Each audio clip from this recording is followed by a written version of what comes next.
The slap echoed like a gunshot through Betty's diner. 76-year-old Ethel Washington stood frozen, her church hat spinning across the linoleum floor. The restaurant manager's hand was still raised. Someone's phone was recording, and in that terrible silence, Ethel didn't scream or curse or cry. She looked at the woman who'd just struck her and whispered words that would change everything. God forgive you, child. Within hours, that video would reach millions. Within days, it would bring 20 Harleys roaring into this quiet Georgia town. And the man leading them, a Hell's Angels chapter president with murder in his eyes, would walk into that same diner and say 5 words that made the whole room go cold. Before we dive into this incredible story, please hit that subscribe button and stay with us until the very end. Drop a comment telling us what city you're watching from. We love seeing how far these stories travel. Now let's begin. The morning started like any other Tuesday in Ridgeville, Georgia. Ethel Washington had been up since 5 a.m., the way she'd been for 60 years. She made her coffee, read her Bible on the porch, and watched the sun paint the sky pink over the pine trees. At 76, her hands shook a little more than they used to, but her faith never wavered. Lord, watch over this town today, she prayed like always. Especially those who don't know they need watching over. She had no idea she was praying for herself. By 9 a.m., Ethel was at Betty's Diner on Main Street, the same place she'd eaten breakfast every Tuesday for 30 years. The bell above the door jingled as she walked in. The usual crowd was there. Frank, the retired postal worker, the Hendersons from the hardware store, young Marcus, who worked nights at the plant. They all knew Miss Ethel. Everyone did. "Morning, Miss Ethel," called out Rosa, the longtime waitress. "Your usual table's ready." But Rosa looked worried. Her eyes kept darting toward the kitchen. "Everything all right, honey?" Ethel asked, settling into her booth by the window. Rosa leaned in close. "New manager started last week. She's having a rough time of it." Ethel nodded. She'd heard Betty had finally retired, sold the place to some corporation out of Atlanta. The new owner had sent in their own people. Change was hard. Ethel knew that better than most. "Well, the Lord gives us strength for hard times," Ethel said, patting Rosa's hand.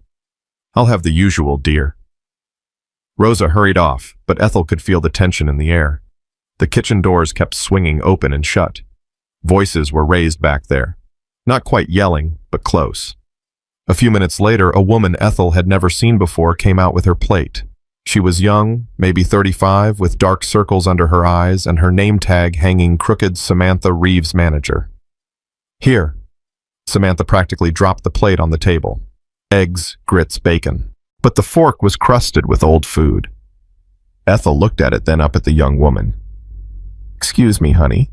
Could I get a clean fork, please?" It was a simple request, polite, the kind of thing that happened 100 times a day in restaurants everywhere. But Samantha just stared at her. "Are you serious right now?" Samantha's voice was sharp.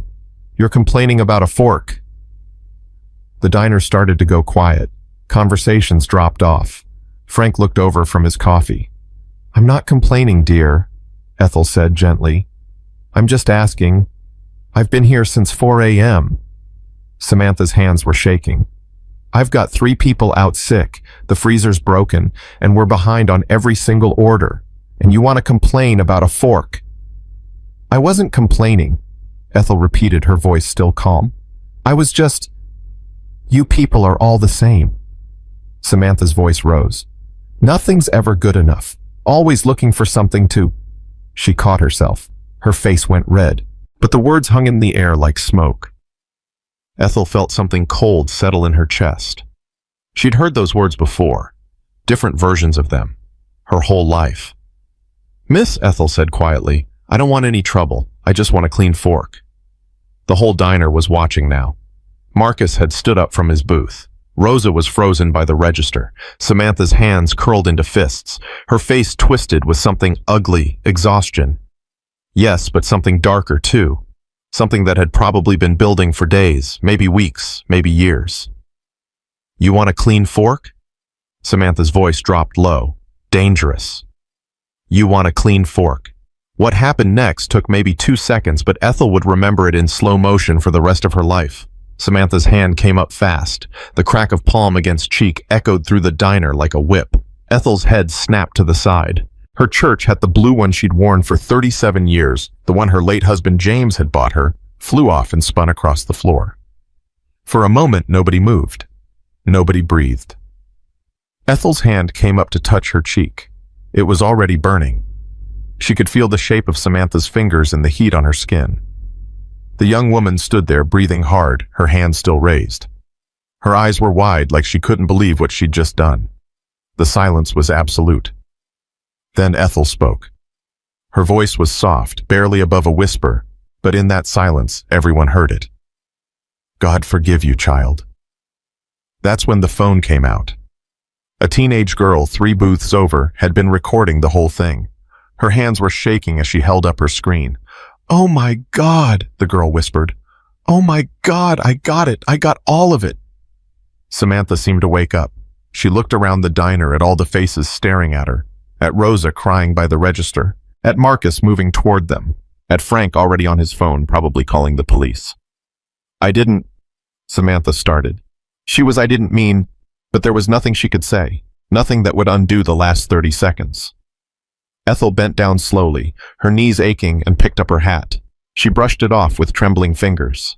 Then she looked at Samantha, really looked at her, and Samantha saw something in those old eyes that was worse than anger. It was pity. "I forgive you," Ethel said. Then she walked out of the diner with her head high, leaving her untouched breakfast and the whole shocked room behind her. By the time Ethel got home, her phone was already ringing. Her neighbor Sarah was the first to call. "Ethel, honey, are you all right? I just saw there's a video." Then her pastor, then her sister in Alabama, then people she hadn't talked to in years. The video was everywhere. Facebook, Twitter, Instagram. That teenage girl had uploaded it within minutes, and it had spread like wildfire. Ethel sat in her living room, her cheeks still stinging, and watched her phone light up again and again. She didn't watch the video. She didn't need to. She'd lived it. What she didn't know was that the video was about to reach someone 500 miles away, someone who hadn't spoken to her in 5 years, someone who'd sworn he was done with her and her God and her forgiveness and all of it, someone who'd see that video and everything would change. In South Carolina, in a compound outside Charleston, the Hells Angels clubhouse was doing what it did every Tuesday afternoon. Music playing, beer flowing, brothers working on bikes or playing pool or just shooting the shit. It was family time, the only family some of them had. Marcus Diesel Washington sat at the bar going over the books. At 48, he'd been with the Angels for 26 years. He'd earned his patch, earned his ink, earned respect the hard way. Now, he ran the Charleston Chapter 37 members, all of them looking to him for leadership. He was a big man, 6'4", 260 pounds of muscle and scarred knuckles and tattoos that told a life story. His beard was going gray now. His hands bore the marks of 1,000 fights. Those hands had built engines and broken bones. They'd held his brothers when they cried and held weapons when they had to. They'd done things he wasn't proud of and things he'd do again without hesitation. But they'd never held his mama's hand. Not in 5 years. "Yo, Diesel!" A younger brother named Jake came over, phone in hand. "You gotta see this. It's blowing up." "Not now," Diesel said, not looking up from the ledger. "Nah, man, seriously, this is fucked up." Something in Jake's voice made Diesel look up. The kid's face was pale. "What?" Jake handed over his phone. "Just watch."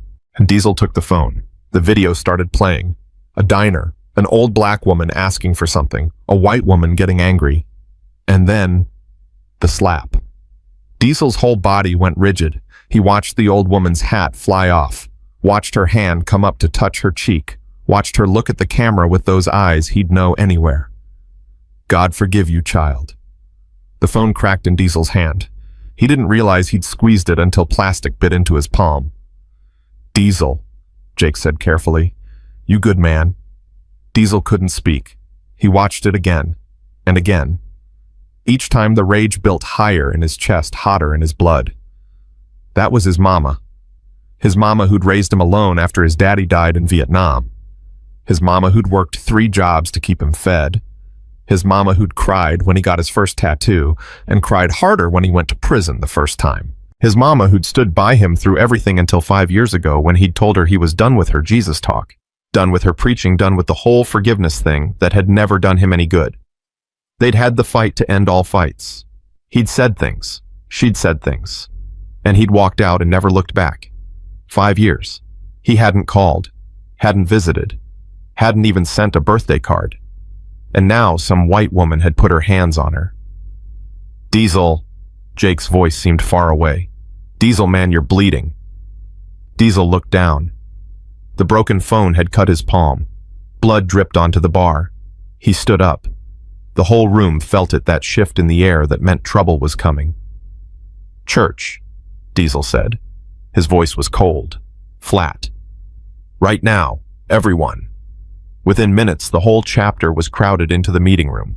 37 men in leather vests, all of them sensing something big was about to go down.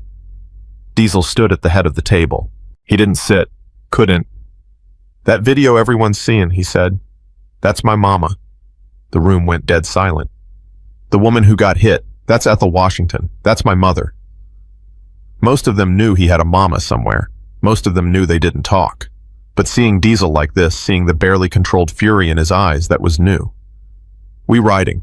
That was Tommy Diesel's sergeant-at-arms, his oldest friend. The man who'd stood beside him through wars, both literal and metaphorical. Diesel looked at him, at all of them. Yeah, he said quietly. We're riding. Pack for a few days. We leave at dawn. Nobody questioned it. This was family business. And in the club, family came first. But Tommy caught Diesel's arm as the room cleared out. Brother, you haven't seen her in 5 years. I know. You said you were done with all that church shit, with her forgiveness talk. I know. So what's the play here? We ride in, do what, beat up some restaurant manager, trash the place. Diesel's jaw worked. I don't know yet. That ain't like you. You always got a plan. The plan is, I ride to my mama's town and I make sure nobody ever puts their hands on her again.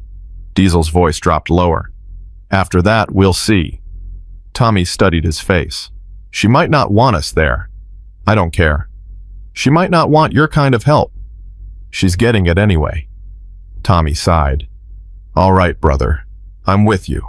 We all are. Just don't do something you can't walk back from. Diesel didn't answer, because he knew himself well enough to know that when it came to protecting his mama, there wasn't much he wouldn't do. That night, Ethel couldn't sleep. Her cheek had stopped hurting, but the humiliation hadn't. She kept thinking about all those phones recording, all those people watching, the whole world seeing her get struck down like she was nothing. She prayed, but the words felt hollow. Around midnight, her phone rang again, a number she didn't recognize. Hello? Miss Washington. A young woman's voice, hesitant. My name is Amy Chen. I'm a reporter with Channel 7 News in Atlanta.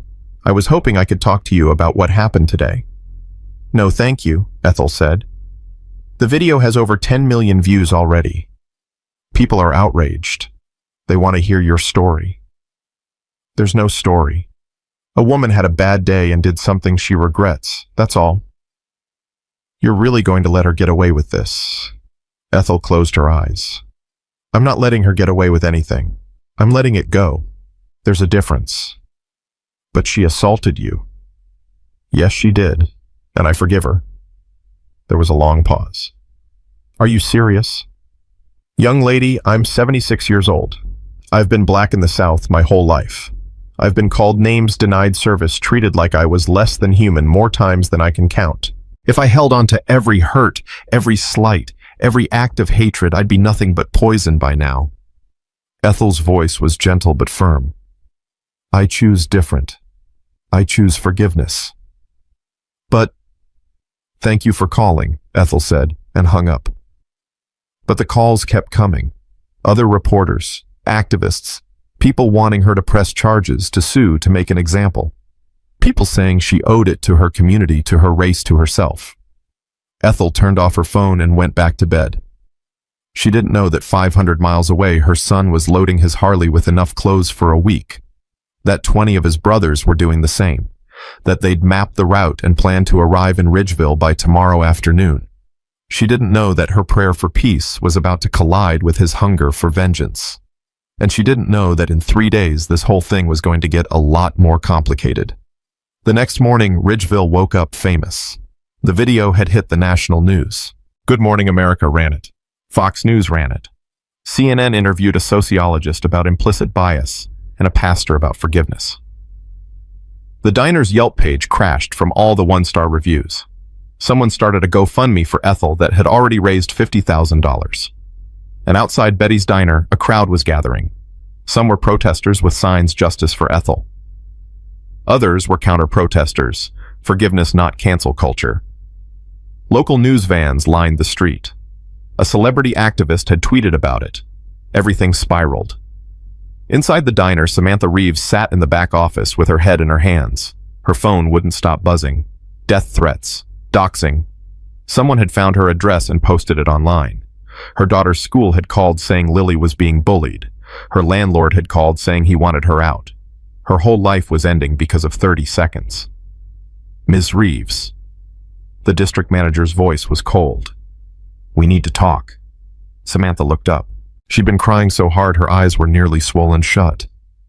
"I'm sorry," she whispered. "I'm so sorry. I don't know what happened. I snapped. The company is terminating your employment effective immediately. We'll need your keys and your—" "Please," Samantha stood up. "Please, I have a daughter. I can't lose this job. I'll apologize. I'll do whatever it takes. The decision is final. Pack your things." 20 minutes later, Samantha walked out of Betty's diner for the last time. The crowd saw her. Someone screamed. Someone threw coffee. She ran to her car with her arms over her head while people shouted and cameras flashed. She made it inside, locked the doors, and just drove. She didn't know where she was going. Away. Anywhere. Her phone rang. Her landlord again. "You're out," he said. "I want you gone by tonight." "But I paid—" "I don't care. I'm not having this circus at my property. You're out." Samantha pulled over and threw up in a gas station parking lot. Everything was gone. Job, home, reputation. All of it. And somewhere in her mind she kept hearing that old woman's voice. "God forgive you, child." Meanwhile, 20 Harleys rolled up I-95 toward Georgia. They rode in formation, 2 columns, perfect spacing hand signals marking every lane change. Diesel led from the front, his mind on nothing but the road and his mama and the woman who'd hit her. Tommy rode beside him, watching his brother's face. He'd known Diesel for 30 years. He'd seen him angry before. But this was different.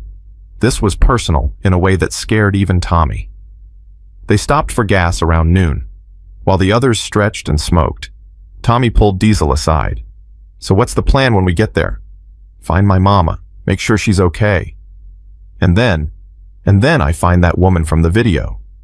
And do what—" Diesel's silence was answer enough. "Brother," Tommy said carefully, "you can't just roll into some small town and start breaking shit. That ain't who we are no more."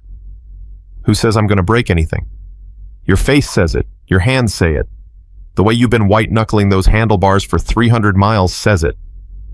Diesel turned to look at him. "My mama got slapped, in front of everybody, for asking for a clean fork. A clean goddamn fork, Tommy." "I know. You got a mama. You know what you'd do if somebody touched her." "Yeah," Tommy admitted. "I do. But I also know your mama wouldn't want you catching a case over her. She'd want you to let it go. Then she shouldn't have raised me to protect what's mine." They got back on the bikes. 2 hours later, they crossed into Georgia. Back in Ridgeville, Ethel was at church. It was Wednesday evening, and despite everything, she wasn't going to miss Bible study. Pastor Reynolds had offered to cancel, but Ethel wouldn't hear of it. "Life goes on," she said simply. But when she walked into the church, half the congregation stood up and applauded. She stopped confused. "Sister Ethel," Pastor Reynolds said, coming down from the pulpit, "you have shown this community, shown this whole country what grace looks like." Ethel shook her head. "I just didn't want to carry hate, Pastor. And that's exactly why you're a light to us all." But not everyone felt that way. As Bible study started, Ethel noticed some of the younger members whispering. Jamal, Marcus's son, raised his hand. Miss Ethel, can I ask you something? Of course, baby. Why'd you forgive her so fast? I mean, she hit you. On camera, and you just let her go. I didn't let her go, honey. I let go. There's a difference. But don't you want justice? I want peace more. A young woman named Keisha spoke up. But Miss Ethel, with all respect, sometimes peace ain't possible until there's justice first. That woman needs to face consequences. Oh, she's facing them, Ethel said quietly. She lost her job, her home. Her whole life is falling apart. Believe me, she's paying for what she did. Good, someone muttered. Ethel's head snapped toward the voice. No, not good. That woman's got a daughter. A little girl who's watching her mama get destroyed. You think that child deserves that? The room went quiet. We like to think forgiveness is weakness, Ethel continued. That holding people accountable means making them suffer. But all that does is multiply pain. Her suffering don't heal my cheek. It just means we're both hurting now. So she just gets away with it, Jamal pressed. No, baby. She has to live with it. That's not the same as getting away with it. Pastor Reynolds nodded. Sister Ethel's right. Forgiveness isn't about the other person. It's about refusing to let their actions poison your soul. But Ethel could see it in their faces, especially the young ones. They didn't understand. They wanted blood. And in about 4 hours, they were going to get their wish, because 20 motorcycles were about to roll into town, and the man leading them hadn't forgiven anything in his entire life. Diesel and his crew pulled into Ridgeville just after sunset. The sound of 20 Harleys rumbling through those quiet streets made every dog in town start barking. People came out on their porches to watch. Some recognized the patch as Hell's Angels and hurried back inside, locking doors. Diesel pulled up outside a small white house on Elm Street. The same house he'd grown up in, the same porch where he'd sat with his daddy before Vietnam took him, the same driveway where he'd learned to ride his first bike. He hadn't been here in 5 years. It looked exactly the same. The bikes idled as Diesel climbed off. Tommy killed his engine, and one by one the others followed suit until the street went quiet. Diesel stood at the end of the driveway staring at the house. Lights were on inside. He could see shadows moving past the windows. His mama was home. You want us to wait here? Tommy asked quietly. Yeah. Diesel's voice was hoarse. Give me a minute. He walked up the driveway slowly. Each step felt heavier than the last. His heart was pounding in a way it never did before a fight. He knocked. Footsteps inside. The curtain in the window moved. Then the door opened. Ethel Washington stood there in her house dress and slippers, her Bible in one hand. She looked smaller than he remembered. Older. Tired. But when she saw him, her whole face transformed. Marcus, she whispered. He'd forgotten she was the only person who still called him that. Not Diesel. Marcus. Hi, Mama, he said, and his voice broke on the word. They stared at each other for a long moment. 5 years of silence between them. 5 years of hurt and pride and stubborn anger. Then Ethel stepped forward and wrapped her arms around her son. My baby, she whispered into his chest. My boy came home. Diesel held her carefully like she might break. She felt so small. When did she get so small? I saw the video, he said. Ethel pulled back. Oh, honey, no. You didn't come all the way here because of that. Someone put their hands on you, Mama. It's handled. I forgave her. I didn't. Ethel's face went stern. Marcus Washington, you listen to me. No, Mama, you listen. Diesel's voice rose. You can forgive whoever you want. That's your business. But I'm here now, and nobody touches my mama and walks away clean. What are you gonna do? Beat up some scared woman, tear up a diner? If I have to. That ain't justice, baby. That's just more violence. It's what she deserves. And what do you deserve? Ethel's voice sharpened. You think acting like a thug is gonna make this right? You think your daddy would be proud? Don't bring daddy into this. He raised you better. I raised you better. You raised me to protect my family. I raised you to be a man of God. They stared at each other, both breathing hard. Behind Diesel, the other bikers shifted uncomfortably. Finally, Tommy cleared his throat. Maybe we should... Who are all these people? Ethel looked past her son at the crowd of leather-clad men. You brought your whole gang here. Club Mama, not gang. I don't care what you call it. I don't want violence in this town. Then you shouldn't have gotten hit. Ethel's hand came up so fast Diesel didn't see it until her palm connected with his cheek, not hard but firm enough to make a point. Don't you dare make my assault about your pride, she said quietly. This happened to me, not you, me. And I get to decide how it's handled. Diesel touched his stinging cheek, stunned. Now you can stay, Ethel continued, or you can go. But if you stay, you do it my way, with peace, with grace. Or so help me God, Marcus, I will kick you off this porch myself. For a long moment, nobody moved. Then Diesel nodded slowly. Yes, ma'am. Good. Now get inside before the whole neighborhood calls the sheriff. The bikers ended up camping in Ethel's backyard. She brought out blankets and made sandwiches, clucking over how skinny they all looked. Tommy watched her fuss over them and leaned over to Diesel. Your mama's terrifying, he whispered. You have no idea, Diesel muttered back. That night, after everyone else had bedded down, Diesel sat on his mama's porch. She came out with 2 cups of tea and sat beside him. For a while they didn't talk, just listened to the crickets and the occasional snore from the backyard. I'm sorry I stayed away, Diesel finally said. I know. I shouldn't have said those things, that last night. No, you shouldn't have. But I meant some of them, Mama. I'm not the man you want me to be. Ethel sipped her tea. You're exactly the man I want you to be. You just don't see it yet. I run with outlaws. I've done things. You protect your brothers. You lead with honor. You came 500 miles because your mama got hurt. That's the man I raised. But you want me to walk away from this. Just let it go. No, baby. Ethel set down her cup. I want you to handle it right. There's a woman out there whose whole world just ended. She's scared, she's ashamed, and she's got a little girl watching her fall apart. You want justice? Help me find her. Help me show her grace. Grace. Diesel spat the word like poison. Mama, she hit you. And I forgive her. Why? Why do you always forgive? Don't you ever just want to make them hurt the way they hurt you? Every day, Ethel said simply. Every single day. You think forgiveness comes easy. It's the hardest thing I've ever done. But the alternative, holding on to that hate that would destroy me. And I won't give anyone that power over my soul. Diesel shook his head. I don't know how you do it. You learn. Same way you learned to ride that bike. Same way you learned to lead those men. Practice. Faith. Stubbornness. She smiled. You got plenty of that last one from me. Despite everything, Diesel laughed.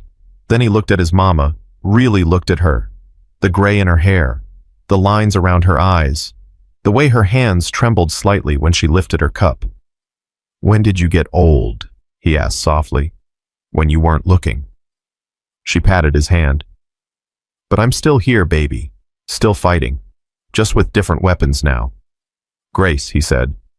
Grace, she agreed. Most powerful weapon there is. You'll see. Diesel wasn't sure he believed her, but he was willing to try. For her, he'd try anything, even forgiveness. Dawn came too fast. Diesel woke to the smell of coffee and bacon, his back aching from sleeping on his mama's couch. For a moment, he forgot where he was. Then it all came rushing back, the video, the ride his mama's face when she opened that door. He found Ethel in the kitchen cooking for 20 men, like it was the most natural thing in the world. Mama, you don't have to. Hush, these boys need breakfast. She flipped another pancake. Besides, when's the last time you ate something that wasn't fried or out of a wrapper? Diesel couldn't remember. He poured himself coffee and watched his mama work. She moved slower than he remembered, but with the same determined efficiency. Nothing would stop Ethel Washington from feeding people who needed feeding. Tommy stumbled in, rubbing his eyes. Ma'am, you really didn't have to go to all this trouble. It's no trouble. Now sit down and eat. Within 20 minutes, the kitchen was packed with bikers wolfing down pancakes and eggs and bacon like they hadn't eaten in weeks. Ethel watched them with satisfaction, occasionally slapping someone's hand when they reached for seconds before everyone else had firsts. "So what's the plan, Diesel?" Jake asked through a mouthful of pancake. Diesel glanced at his mama. "We're going to help Mama find the woman from the video." The room went quiet. Several of the brothers exchanged confused looks. "Find her." Snake, one of the older members, set down his fork. "I thought we were going to make her regret she ever looked at Miss Ethel wrong." "We are," Ethel said calmly, refilling coffee cups. "By showing her mercy she don't deserve. That's the kind of regret that actually changes people." Snake looked at Diesel, waiting for the real answer, but Diesel just nodded. "You heard my mama. We find her, we talk to her, we see what happens from there." "Talk." Snake said it like a foreign word. "We rode 500 miles to talk." "Yeah." Diesel's voice went hard. "You got a problem with that?" Snake held his gaze for a moment, then shook his head. "No, brother, no problem." But Diesel could see it in their faces. Half his crew thought he'd gone soft. The other half were just confused. Hell's Angels didn't ride for forgiveness. They rode for respect, for reputation, for blood if it came to that. After breakfast, Ethel went to get dressed for her morning errands. Diesel followed her to her bedroom door. "Mama, how exactly do we find this woman?" "I got her address." Ethel pulled a piece of paper from her Bible. "Her landlord called me yesterday, wanted to apologize for what his tenant done. Said he was kicking her out. Gave me the address in case I wanted to press charges." "And you're gonna what, just show up at her door?" "That's exactly what I'm gonna do. You coming or not." Diesel realized his mama had already planned this whole thing. She'd played him, let him think he was in charge while she quietly arranged everything her way. "You're scary when you want to be. You know that." Ethel smiled. "Where do you think you got it from?" They took 3 bikes. Diesel Tommy and a brother named Preacher called that because he used to be a Baptist minister before the bottle got him and the club saved him. If anyone understood Ethel's way of thinking, it would be Preacher. The address led them to a rundown apartment complex on the edge of town, the kind of place where the playground equipment was broken and half the mailboxes had been vandalized. Diesel felt his jaw tighten. The woman who'd hit his mama lived here. They parked and Ethel climbed off the back of Diesel's bike with more grace than a 76-year-old woman should have. She smoothed her dress, picked up the bag of groceries she'd insisted on bringing, and walked toward Building C. "Second floor," she said. "Apartment 2D." They climbed the stairs, paint peeling on the walls, the smell of old cigarettes and mildew. Somewhere a baby was crying. Ethel stopped in front of 2D and knocked. Nothing. She knocked again. "Ms. Reeves, it's Ethel Washington. I'd like to talk to you." Still nothing. But Diesel heard movement inside. Someone was definitely home. "Please," Ethel said to the door. "I'm not here to hurt you. I just want to talk." Finally, a voice from inside. Small. Terrified. "Go away." "I can't do that, honey." "I said go away, I'll call the cops." "And tell them what? That the woman you assaulted is standing outside your door with groceries." Ethel's voice was gentle but firm. "I'm not leaving until we talk." A long silence. Then locks clicking. The door opened a crack, the chain still on. Samantha Reeves looked worse than she had in the video. Her hair was greasy and uncombed, dark circles under red swollen eyes. She stared at Ethel through the crack in the door like she was seeing a ghost. "Why are you here?" Her voice cracked. "What do you want?" "To give you these." Ethel held up the grocery bag. "And to talk." "I don't want your charity." "Good, because this ain't charity. This is just what neighbors do for each other." "I'm not your neighbor. I'm the woman who hit you." "I know who you are, honey. That's why I'm here." Samantha's eyes flicked to Diesel and the others standing behind Ethel. "And them, what are they here for?" "That's my son Marcus and some of his friends. They're just making sure I get home safe." "Your son?" Samantha's voice went flat. "Right. The Hell's Angels leader who came to kill me." "Nobody's killing anybody," Ethel said firmly. "Now are you going to let me in, or are we having this conversation in the hallway?" For a moment, Diesel thought Samantha would slam the door, but then the chain rattled and the door opened. The apartment was a disaster. Boxes everywhere, half-packed, clothes on the floor, a mattress in the corner with a small figure huddled under blankets. "Mommy." A tiny voice. A little girl peeked out from under the covers. She couldn't have been more than 8. "It's okay, baby," Samantha said quickly. "Go back to sleep." But the girl was staring at Diesel. At his size, his tattoos, his leather vest with its patches. Her eyes went wide with fear. Diesel felt something twist in his chest. The kid was terrified of him. "I'll wait outside," he said quietly. Ethel nodded. "That's probably best." Diesel and the others went back down to the parking lot. Tommy lit a cigarette and offered one to Diesel, who shook his head. He was trying to quit, had been for 3 years now. "Your mama's something else," Preacher said. He'd been quiet the whole ride over, just watching. "Takes guts to do what she's doing." "Takes something," Diesel muttered. He kept looking up at the second floor, wondering what was happening in there. "You think it'll work?" Tommy asked. "The forgiveness thing. Hell if I know. But you're going along with it. It's what Mama wants. And if that woman spits in her face, if she don't accept the grace your mama's offering," Diesel's hands curled into fists, "then we'll deal with that when it happens." Upstairs, Ethel set the grocery bag on the counter. Milk, bread, peanut butter cereal, the basics. Samantha stood with her arms wrapped around herself, watching like she expected a trap to spring any second. "Why are you doing this?" she finally asked. "Because you need help and I can give it." "I don't deserve help. I don't deserve anything from you." "No," Ethel agreed. "You probably don't. But that's the thing about grace, honey. It ain't about deserving it." Samantha's face crumpled. She sank onto the edge of the mattress, her whole body shaking. "I don't understand. I hit you. I humiliated you in front of everyone. I said things. I know what you said. So why aren't you pressing charges? Why aren't you letting your son and his gang come up here and—" "Because I remember being young and scared and so tired I couldn't think straight." Ethel sat down beside her. "Because I've said things I regret when I was at the end of my rope. Because you got a little girl depending on you and she don't deserve to watch her mama get destroyed." Samantha wiped her eyes with the heel of her hand. "I lost everything. My job, my apartment. Lily's school called, said the other kids have been teasing her about the video. She asked me yesterday why everyone hates us." "What did you tell her?" "That I made a mistake. That sometimes grown-ups do bad things when they're scared and tired." Samantha's voice broke. "But she's 8. She don't understand why her whole world is falling apart because of 30 seconds. The little girl Lily had gotten out of bed and was standing a few feet away watching them. She had her mother's eyes, but none of the hardness. Just fear and confusion. "Hi, sweetheart," Ethel said gently. "I'm Miss Ethel." Lily looked at her mother. Samantha nodded, and the girl came closer. "You're the lady from the video," Lily said softly. "That's right. I'm sorry my mommy hurt you." Ethel's heart cracked a little. "Thank you, honey. But your mommy already said sorry.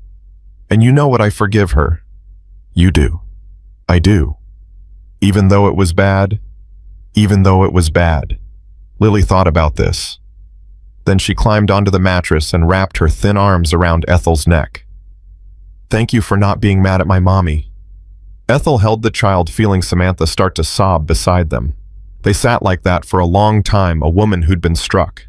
A woman who'd struck her, and a child caught between them. Finally, Ethel pulled back. "When do you have to be out of here?" "Tonight," Samantha said hollowly. "He wants us gone by 6. "And where you gonna go?" "I don't know. My car, maybe, until I can figure something out." "You got family?" "My mama's in Tennessee, but we haven't talked in 5 years. She told me I was making a mistake moving down here for that job. She was right."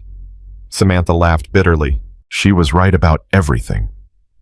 5 years is a long time to stay angry," Ethel said quietly. "Believe me, I know." Something in her voice made Samantha look up. "Your son. You said you haven't seen him in 5 years either." "That's right." "But he came when you needed him." "He did. Even though you were fighting, even though you said things to each other, Even though, Samantha looked down at her hands. You think my mama would come if I called? Only one way to find out, honey. Later that afternoon, Diesel was helping pack up the apartment when his phone rang. It was Jake, the young brother who'd shown him the video. His voice was tight. Diesel, we got a problem. What kind of problem? Some local boys just rolled up to Miss Ethel's house.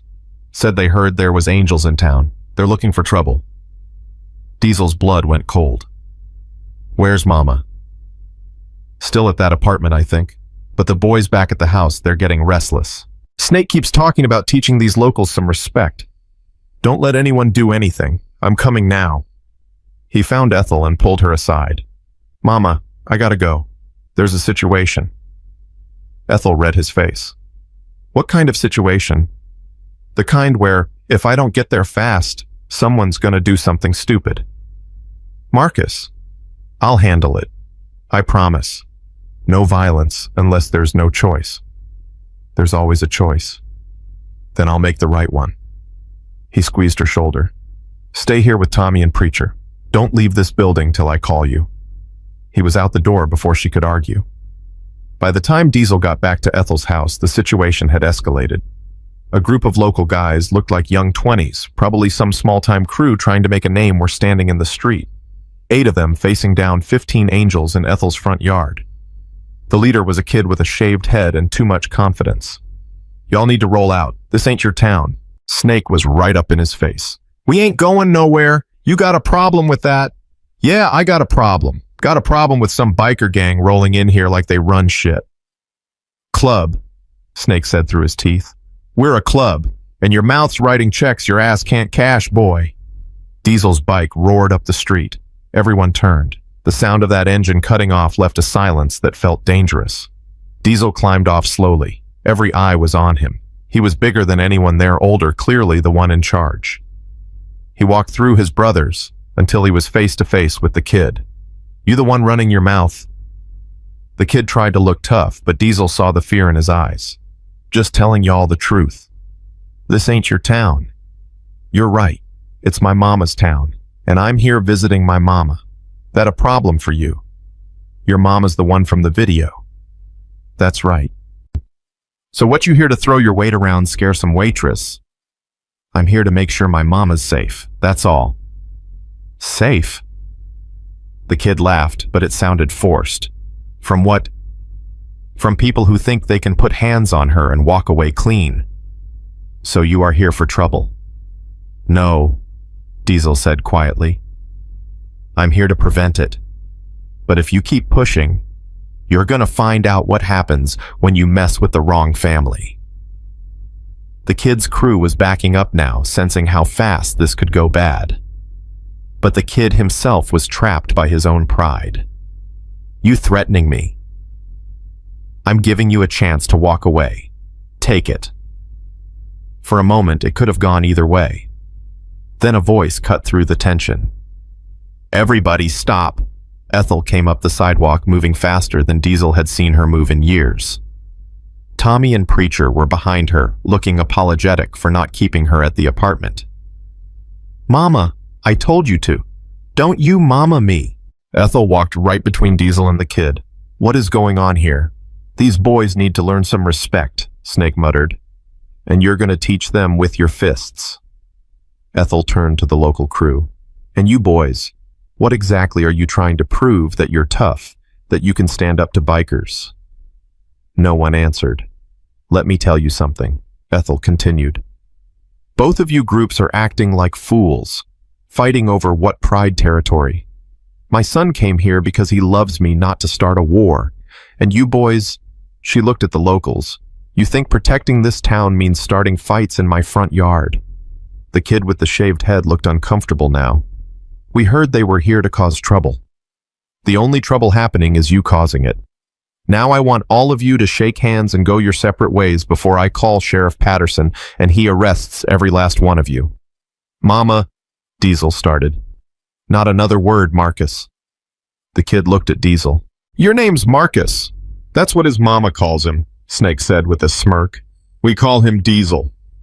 Marcus, the kid almost smiled. That's not very scary. And just like that, the tension broke. A couple of the locals laughed. Even some of the angels cracked smiles. Ethel seized the moment. Now you boys hungry because I got leftover pancakes inside and it seems like a shame to waste them. Ma'am, we can't. You can and you will. I won't have people fighting in my yard on empty stomachs. Come on. 10 minutes later, the strangest scene unfolded. Hell's Angels and local wannabe gangsters sitting in Ethel Washington's living room eating pancakes off paper plates and making awkward small talk. The kid with the shaved head, turned out his name was Darius, sat next to Diesel on the couch. Your mama's intense, Darius said. You have no idea.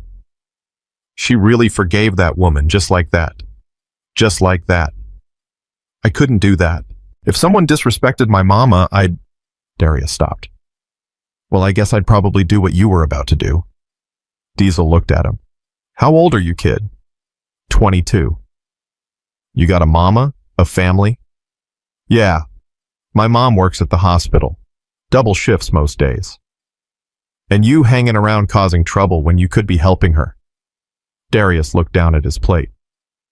I guess. Let me tell you something. You want to honor your mama. Do it by being someone she can be proud of. Not someone she's got to worry about getting shot or locked up. That's why you're here, to make your mama proud. Diesel thought about that. I'm here because I stayed away too long. Because I let pride keep me from the person who matters most. Don't make my mistake, kid. By the time everyone left Ethel's house, clean handshakes had been exchanged, and an unspoken truce had settled over the block. Tommy stood on the porch with Diesel watching the locals walk away. Your mama just stopped a war with pancakes, Tommy said, shaking his head. I've seen a lot in my life, but that's new. Diesel didn't answer. He was thinking about Samantha and her daughter, about Darius and his mama, about how much easier it was to throw a punch than to extend a hand. His phone buzzed. A text from Preacher Woman and Kid are packed up. Nowhere to go. What do you want me to do? Diesel showed the text to his mama. Ethel didn't hesitate. Bring them here. Mama, you can't. I got a spare room. They need a place to stay. End of discussion. The whole town's gonna lose their minds. You're bringing the woman who hit you into your house. I'm bringing a scared mother and her daughter somewhere safe. What they gonna do, arrest me for Christian hospitality? 20 minutes later, Samantha pulled up in her beat-up Honda Preacher, following on his bike. She got out slowly, looking at Ethel's house like it might be a trap. Ethel met her on the sidewalk. Come on, honey. Let's get you and Lily inside. Miss Ethel, I can't. Yes, you can. You're staying here until we figure something out. But people will talk. They'll say a lot of things. They always do. But what matters is you got nowhere else to go and I got room. That's all there is to it. Lily peeked out from the back seat, saw Diesel, and shrank back. Diesel crouched down to her level. Hey, Lily. I know I look scary. Big lots of tattoos, kind of ugly. You're not ugly, Lily said quietly. Well, thank you. That's real kind. But I know I can be scary looking. So I'm going to tell you something, okay? I'm Miss Ethel's son. And Miss Ethel, she don't let nobody in her house who ain't safe. So you don't got to be afraid of me or any of my friends. We're here to help. Okay. Lily looked at her mother. Samantha nodded. Then Lily looked back at Diesel and nodded too. Okay. That night, Samantha and Lily ate dinner at Ethel's table. It was awkward at first. Samantha couldn't look at Ethel without her eyes filling with tears. But Ethel kept the conversation light, asking Lily about school, about her favorite colors, about what she wanted to be when she grew up.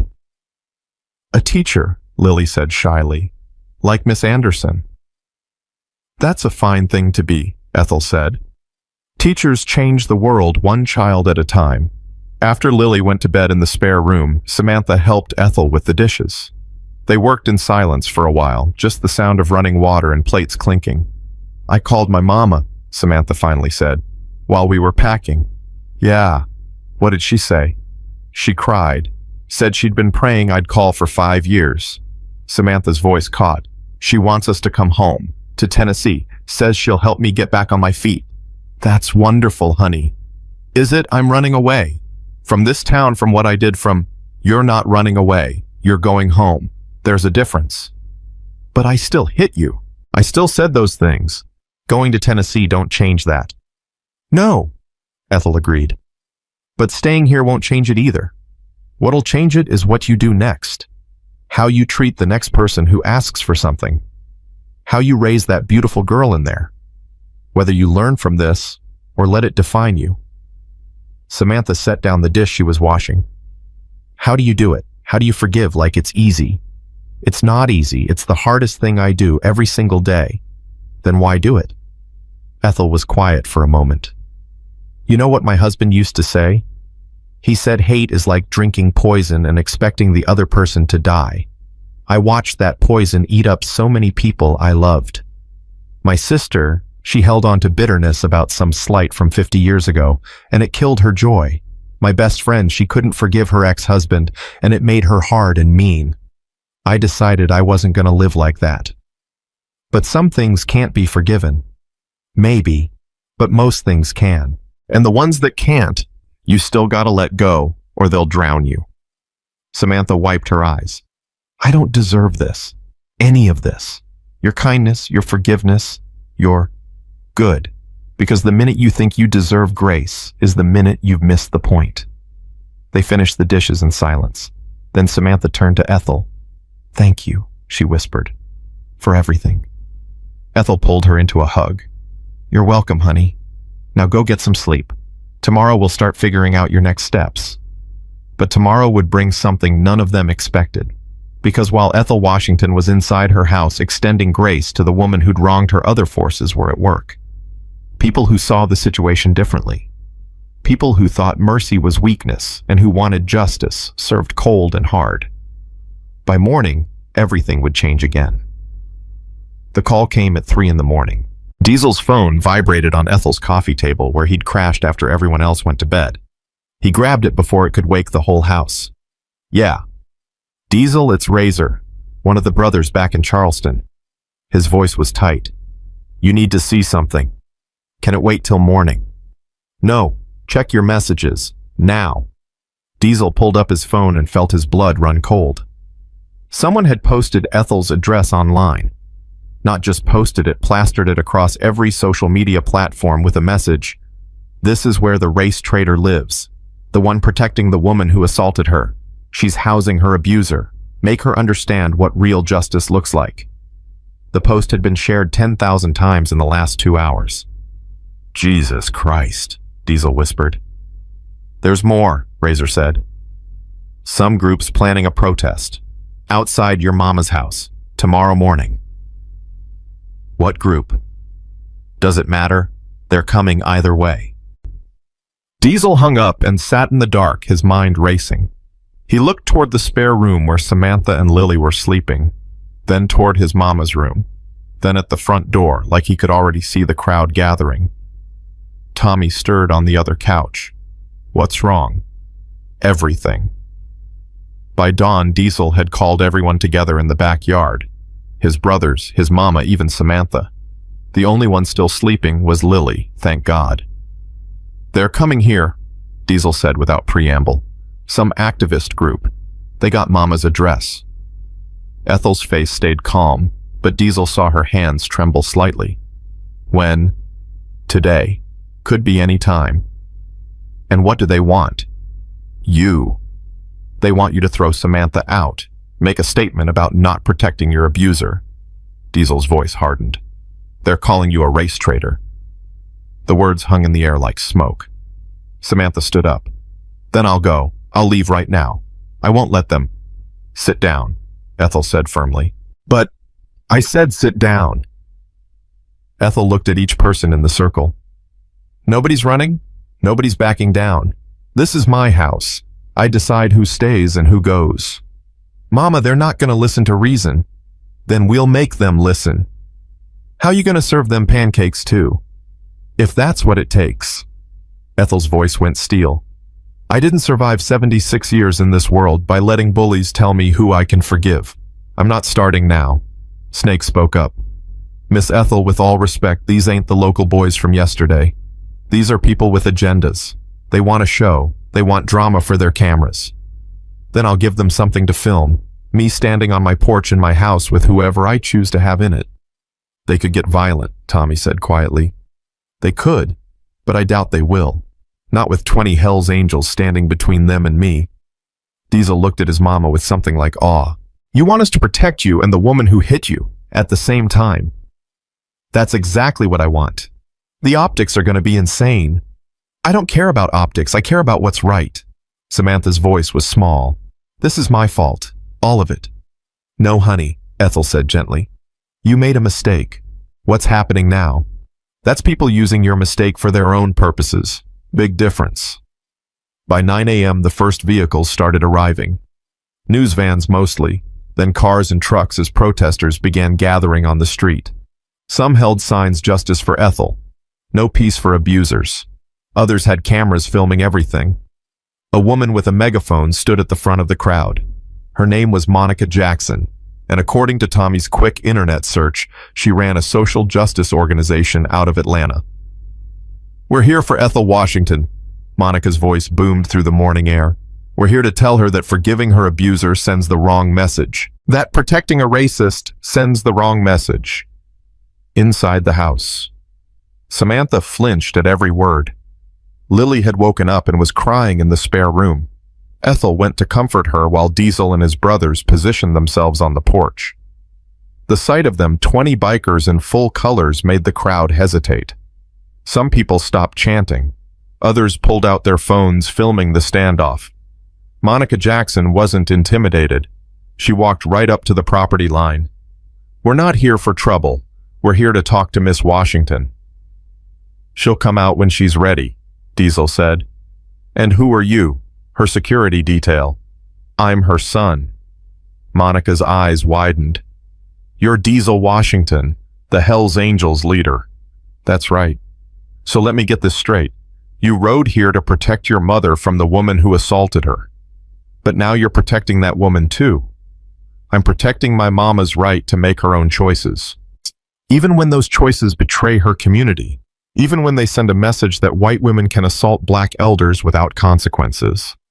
The consequences ain't up to you. They're up to my mama, and she's decided. Well, that's why we're here, to change her mind. Good luck with that. The front door opened. Ethel stepped out onto the porch. The crowd went quiet. She wore her Sunday dress and her church hat, the same blue one from the video now cleaned and pressed. She walked slowly to the porch railing and looked out at the sea of faces. My name is Ethel Washington, she began. Her voice was clear and strong. And I want to thank y'all for coming all this way to check on me. We're here because you're making a mistake, someone shouted. Maybe I am, but it's my mistake to make. Monica stepped forward. Miss Washington, do you understand what you're doing? By housing this woman, by forgiving her so quickly, you're telling the world that what she did was okay. No, Ethel said firmly. I'm telling the world that I get to decide how I heal from what she did. Not you, not the internet, me. But you have a platform now. People are listening to you. You have a responsibility. I have a responsibility to live according to my faith, and my faith says I forgive. It don't say I forgive only when it's convenient, only when people approve, only when it makes sense to everyone else. Your faith is being used against you. Don't you see that? Oh, I see it. I see people using my name to push their own agendas. I see people who don't know me or my heart trying to tell me how to feel. I see a lot of things, young lady. The crowd was murmuring now. Some people looked uncomfortable. Others were nodding. Then Samantha appeared in the doorway. She looked terrified, but she stepped out onto the porch anyway, standing beside Ethel. The crowd exploded. That's her. Get her out of there. How dare you show your face? Samantha's hands were shaking, but she raised her voice. My name is Samantha Reeves, and I'm the woman who hit Miss Ethel. I'm not proud of it. I'm ashamed of it. I'll carry that shame for the rest of my life. You should be in jail, someone screamed. Maybe I should, but Miss Ethel didn't press charges. She didn't demand I lose everything. She didn't call for my destruction. She offered me grace I don't deserve and probably never will. Grace is for people who earn it. No, Ethel interjected. Grace is for people who can't earn it. That's what makes it grace. Monica Jackson looked frustrated. Miss Washington, I respect your faith. I do. But this isn't just about you anymore. This is about a pattern. About white women weaponizing their emotions against black women. About you needing a villain for your story, Ethel said quietly. I understand. I do. But Samantha Reeves ain't your villain. She's a scared woman who made a terrible mistake, and I'm choosing mercy. Even if it costs you support from your community, even then, even if people say you're setting us back, even then, even if your own people turn against you. Ethel's voice dropped low, but every word carried. When did y'all become my people? I don't know most of you. You don't know me. My people are the ones who've been by my side for 76 years. My church, my neighbors, my son. She gestured to Diesel. And right now, my people include a woman who wronged me, but who's trying to do better. The crowd didn't know how to respond to that. Monica Jackson looked like she wanted to argue, but couldn't find the words. Then a voice called out from the back. Miss Ethel, it's Pastor Reynolds. The crowd parted. Ethel's pastor walked through, followed by a dozen members of her church. They climbed the porch steps and stood beside her. Whatever you decide, Pastor Reynolds said, your church stands with you. More people started coming forward. Rosa from the diner, Frank the postal worker, Marcus and his son Jamal, even Darius, the kid with the shaved head from yesterday. This is our town, Darius said, staring down Monica Jackson, and Miss Ethel's our neighbor. You don't get to come here and tell us how to handle our business. Monica's face flushed. We're trying to help. By creating a circus, by making this woman's pain into a trending hashtag. Darius shook his head. Nah, that ain't help. That's exploitation. The crowd started to fracture. Some people were leaving, getting back in their cars. Others were arguing among themselves. The clean narrative they'd wanted, righteous community versus race traitor, was falling apart. Monica Jackson made one last attempt. Miss Washington, I'm asking you to reconsider, for the sake of nothing, Ethel said, exhaustion creeping into her voice. I'm done explaining myself. I'm done defending my choices. Y'all can think whatever you want. But this is my house, my life, and my forgiveness. And I'm keeping all three exactly as they are. She turned and went inside. Diesel and the brothers formed a wall, making it clear the conversation was over. The crowd began to disperse. Some looked angry, others thoughtful. Monica Jackson stood on the sidewalk for a long moment, then finally got in her car and drove away. By noon, the street was empty again. Just the news vans remained, cameras still rolling. Inside, Ethel sat at her kitchen table with her head in her hands. Samantha brought her tea. I'm so sorry, Samantha whispered. I never meant for... Hush. You didn't cause this. People's need for drama caused this. Diesel leaned against the counter. Mama, this ain't over. That video's still everywhere. More people might come. Let them come. You can't fight the whole world. I'm not fighting. I'm just living my truth and trusting God with the rest. Tommy stuck his head in from the living room. Diesel, you got a minute? They stepped outside. Tommy's face was grim. What now? Got a call from one of the brothers back home. There's been chatter. Some of the other clubs heard about what's going down here. And they think you've gone soft. That you're letting your mama turn you into some kind of peace and love hippie. Diesel laughed bitterly. Let them think what they want. Diesel, this is serious. They're talking about coming down here, showing you how it's supposed to be handled. They do that, and there'll be war. Exactly. So what do? Diesel thought for a moment. We call church. Right now, I need to talk to the brothers. Within an hour, all 20 angels were gathered in Ethel's backyard. Diesel stood before them, feeling the weight of their eyes. I know some of y'all think I've lost it, he began. That I'm not handling this the way we handle things. Snake nodded. It's crossed my mind. Here's the truth. My mama got disrespected. By every angel code, by everything we stand for, I should have handled that with blood. But my mama asked me to handle it different, with grace, with mercy. That ain't our way, someone muttered. No, it ain't. But I'm asking you to trust me, to follow my lead on this one, because here's what I learned in the last 2 days. Diesel's voice got stronger. Violence is easy. Rage is easy. What's hard is standing up for someone who don't deserve it. What's hard is protecting the person who wronged you. That takes real strength. Or real weakness, Snake said. Diesel stepped right up to him. You calling me weak? Snake held his gaze. For a moment, it looked like fists might fly. Then Snake shook his head. No, brother. I ain't calling you weak. I'm just trying to understand. Then understand this. We protect family. That's what we do.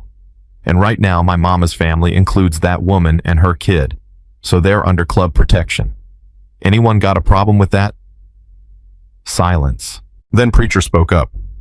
I'm with Diesel. I've seen enough violence to know it don't solve everything. Maybe it's time we tried something different. I'm in, Tommy said. One by one, the others nodded. Even Snake reluctantly. All right then, Diesel said. We do this mama's way, but we stay ready, because something tells me this ain't over yet. He was right. That night, Samantha couldn't sleep. She kept thinking about the crowd, the cameras, the hatred in their eyes. She thought about Lily asking why people were so angry. She thought about her mama in Tennessee waiting for them. She got up and found Ethel sitting on the porch in the dark. Can't sleep either, Ethel asked. Samantha sat down beside her. I keep thinking I should just go. Take Lily and leave tonight. Disappear. Where would you go? Anywhere. It doesn't matter. It always matters, honey. They sat in silence for a while. Then Samantha spoke again. Why are you really doing this? And don't say grace or faith or any of that. I want to know the real reason. Ethel was quiet for a long moment. You remind me of someone. A long time ago when I was about your age. I did something I'm not proud of. What did you do? I was working as a maid for a white family. They had a daughter about 10 years old. Sweet little thing. One day she broke an expensive vase and her mama was furious asking who did it. I knew that child would get beaten, so I said I did it. Took the blame. That sounds like a good thing. Wait. So the lady fired me. But before I left, she accused me of stealing. Said her jewelry was missing. It wasn't. But she called the police anyway. I spent 3 days in jail before they finally admitted there was no evidence. Samantha's breath caught. That's horrible. When I got out, I was so angry, so full of hate. I wanted to destroy that woman, ruin her life the way she'd tried to ruin mine. And I could have. I knew things about that family, secrets that would have torn them apart. What did you do? Nothing. I prayed on it, and I realized that destroying her wouldn't heal me. It would just make me into her. So I let it go. Took me years, but I let it go. And you think I'm like her? Like that woman who falsely accused you? No, honey. I think you're like me. Someone who made a mistake when you were scared and tired and at the end of your rope. Someone who needs grace more than judgment. Samantha started crying. I don't know how to accept this. I don't know how to live with what I did. You live with it by doing better, by being better, by showing your daughter that mistakes don't define us unless we let them. They sat together until dawn started breaking over the horizon. Neither of them knew that across town in a bar filled with men who'd been watching the news coverage with growing anger, a plan was being made. A plan that would test everything Ethel believed about grace and forgiveness. A plan that would bring fire. At 7 a.m., Diesel's phone rang. It was Sheriff Patterson. We got a problem. Some boys from the next county over are planning something. My deputy heard them talking at Murphy's bar last night. They're not happy about what's going on at Miss Ethel's. What kind of something? The kind where buildings burn. You need to get everyone out of that house. Now. Diesel didn't wait. He ran inside, woke everyone up, started moving people out to the backyard where they'd be safer. What's happening? Ethel demanded. Might be nothing, might be everything, but we're not taking chances. Within minutes, they were all outside. The brothers formed a perimeter. Tommy had called 911. Sheriff Patterson was on his way. They waited. The sun climbed higher. Birds sang like nothing was wrong. Then they smelled it. Smoke. But it wasn't coming from Ethel's house. It was coming from downtown, from Main Street, from Betty's diner. By the time they got there, flames were already shooting through the roof. Fire trucks screamed up the street. People were running out of nearby buildings and spray painted across the front wall, barely visible through the smoke, for Miss Ethel. Diesel felt his blood turn to ice. "They think we did this." "We didn't," Tommy said. "Don't matter. Look at those faces." People were staring at them, at their colors, their bikes, their presence. Someone started shouting. It was them, the bikers. They torched the place. "We didn't touch that building," Snake yelled back. But the crowd was growing angry. Sheriff Patterson pulled up, saw the situation, and immediately called for backup. Then Ethel pushed through to the front. "Stop. All of you, stop." The crowd turned to her. "My son and his friends didn't do this. They were at my house all night." "How do you know?" someone demanded. "Because I was awake all night and I would have seen them leave. They're innocent. Or you're covering for them." The situation was deteriorating fast. More people were arriving, more accusations flying. Diesel could feel his brothers getting restless, ready to fight if needed. Then Samantha stepped forward. Her voice shook, but she spoke clearly. "I know who did this." Everyone went silent. "I saw them, last night, 3 men in a truck. They drove past Miss Ethel's house twice yelling things. I got their license plate." She pulled out her phone, showed Sheriff Patterson a photo she'd taken. Patterson's face went grim. "That's Bobby Fletcher's truck. Son of a..." He keyed his radio. "All units, I need an APB on Bobby Fletcher and Associates. Suspicion of arson." The crowd was murmuring now, confused. The easy narrative bikers burned down diner was falling apart again. Diesel looked at Samantha. She met his eyes and nodded slightly. She'd just saved them all. Within an hour, the 3 men were arrested. They'd been drinking at Murphy's bar, worked themselves into a rage about race traitors and bikers taking over, and decided to burn down the place where it all started. They thought they were standing up for Ethel. They thought they were heroes. Instead, they'd destroyed the town's oldest business and hospitalized 2 firefighters who'd inhaled too much smoke.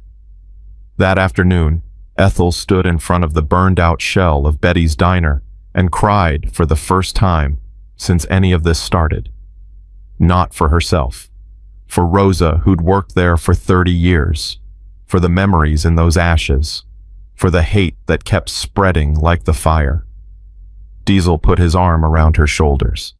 "We'll rebuild it, Mama." "With what? The owner's insurance probably won't cover arson." "Then we'll raise the money. Me and the brothers will figure it out." Ethel looked up at him. "Why would you do that?" "Because this is where it started. And maybe if we rebuild it, we can rebuild everything else too." She leaned against her son, and for a moment they just stood there. A mother and the child she'd raised, both trying to figure out how grace survives in a world that keeps choosing fire. The news coverage of the fire changed everything. Suddenly the story wasn't about forgiveness or justice or race anymore. It was about destruction. About 3 white men burning down a beloved diner supposedly in defense of a black woman who'd explicitly asked them not to. The irony wasn't lost on anyone. By that evening, the video of Ethel crying in front of the burned diner had gone viral. Not as viral as the slap, but close. People who'd been calling her a race traitor were now calling her a victim. People who'd wanted Samantha destroyed were now saying maybe forgiveness wasn't so crazy after all. The narrative had shifted. Again. "I can't keep up with this," Samantha said, scrolling through her phone at Ethel's kitchen table. "Yesterday they hated me. Today they're saying I'm a hero for getting those men arrested. Tomorrow they'll probably hate me again."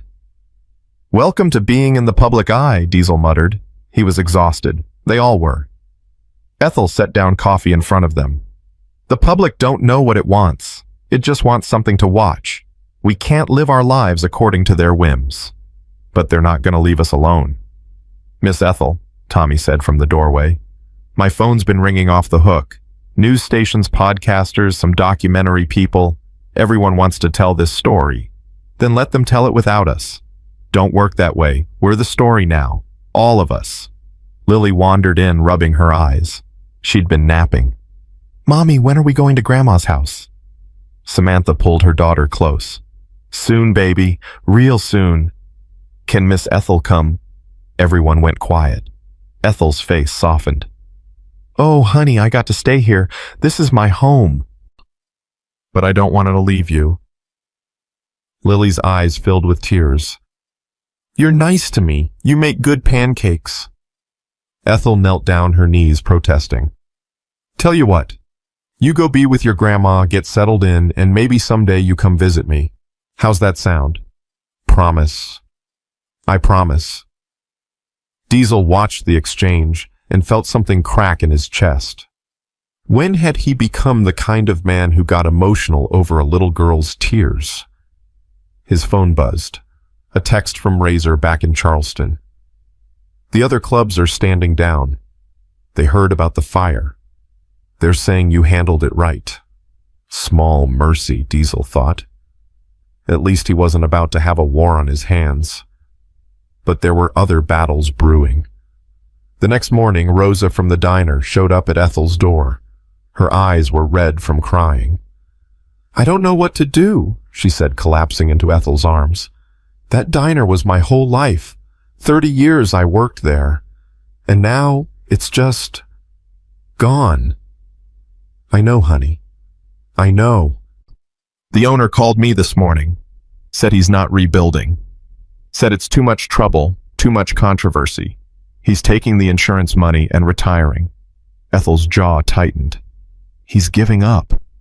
Can you blame him? After everything that's happened?" "Yes," Ethel said firmly. "I can.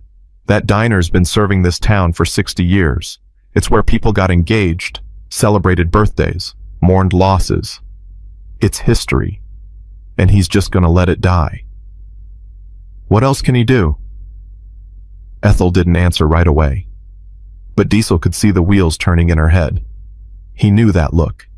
It meant trouble. "Mama, what are you thinking?" "I'm thinking we buy the property." Everyone stared at her. "With what money?" Diesel asked carefully. "With that GoFundMe money people raised for me. It's up to 80,000 now. I haven't touched a penny of it." "That money's for you, for what you went through. And I'm choosing to use it for this. We buy the property, we rebuild the diner, and we do it right, together." "Mama, don't mama me. You said you'd help rebuild. I'm giving you the chance." Rosa was crying again. "Miss Ethel, you can't do that. That money's yours." "Money's just money, honey. But that diner, that's community, that's jobs, that's a place people belong, and I'll be damned if I let hate burn that down for good." Samantha spoke up quietly. "I'll help." Everyone looked at her. "I know I'm leaving soon, but before I go, I'll help, however I can." "You don't have to," Rosa started. "Yes, I do. This is my fault. All of it. The least I can do is help fix it." Ethel shook her head. "It's not your fault 3 fools decided to commit arson. But if you want to help, we'll take it. We'll take any help we can get." By noon, word had spread through Ridgeville. Miss Ethel Washington was buying Betty's diner. She was rebuilding it with money that people had donated to her after she'd been assaulted, and she was inviting anyone who wanted to help. Pastor Reynolds was the first to arrive with a crew from the church. Then Darius and his friends showed up. Then Frank the postal worker, Marcus and his son Jamal, people Diesel had never seen before. The Hendersons from the hardware store brought supplies at cost. Even some of the protesters from earlier in the week came back this time with work gloves instead of signs. And Diesel's brothers rolled up their sleeves and got to work alongside everyone else. The sight was surreal. Hell's Angels working next to church ladies. Young black men working next to old white men. The woman who'd been slapped working next to the woman who'd slapped her. The news cameras came back, of course. They couldn't resist the story. But this time Diesel noticed something different in how people responded.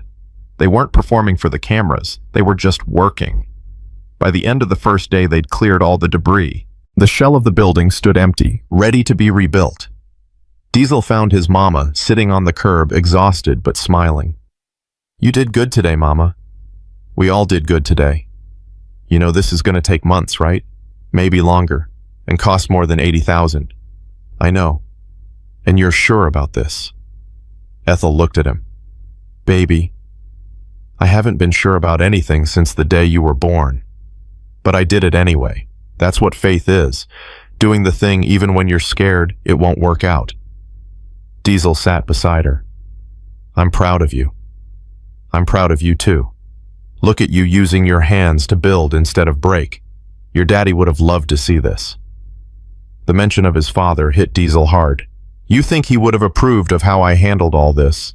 I think he would have done exactly what you're doing. He was a fighter, your daddy. But he knew when to fight and when to forgive. That's what made him a good man. They sat in comfortable silence for a while. Then Tommy came over. Hate to interrupt, but we got another situation. Of course we do, Diesel muttered.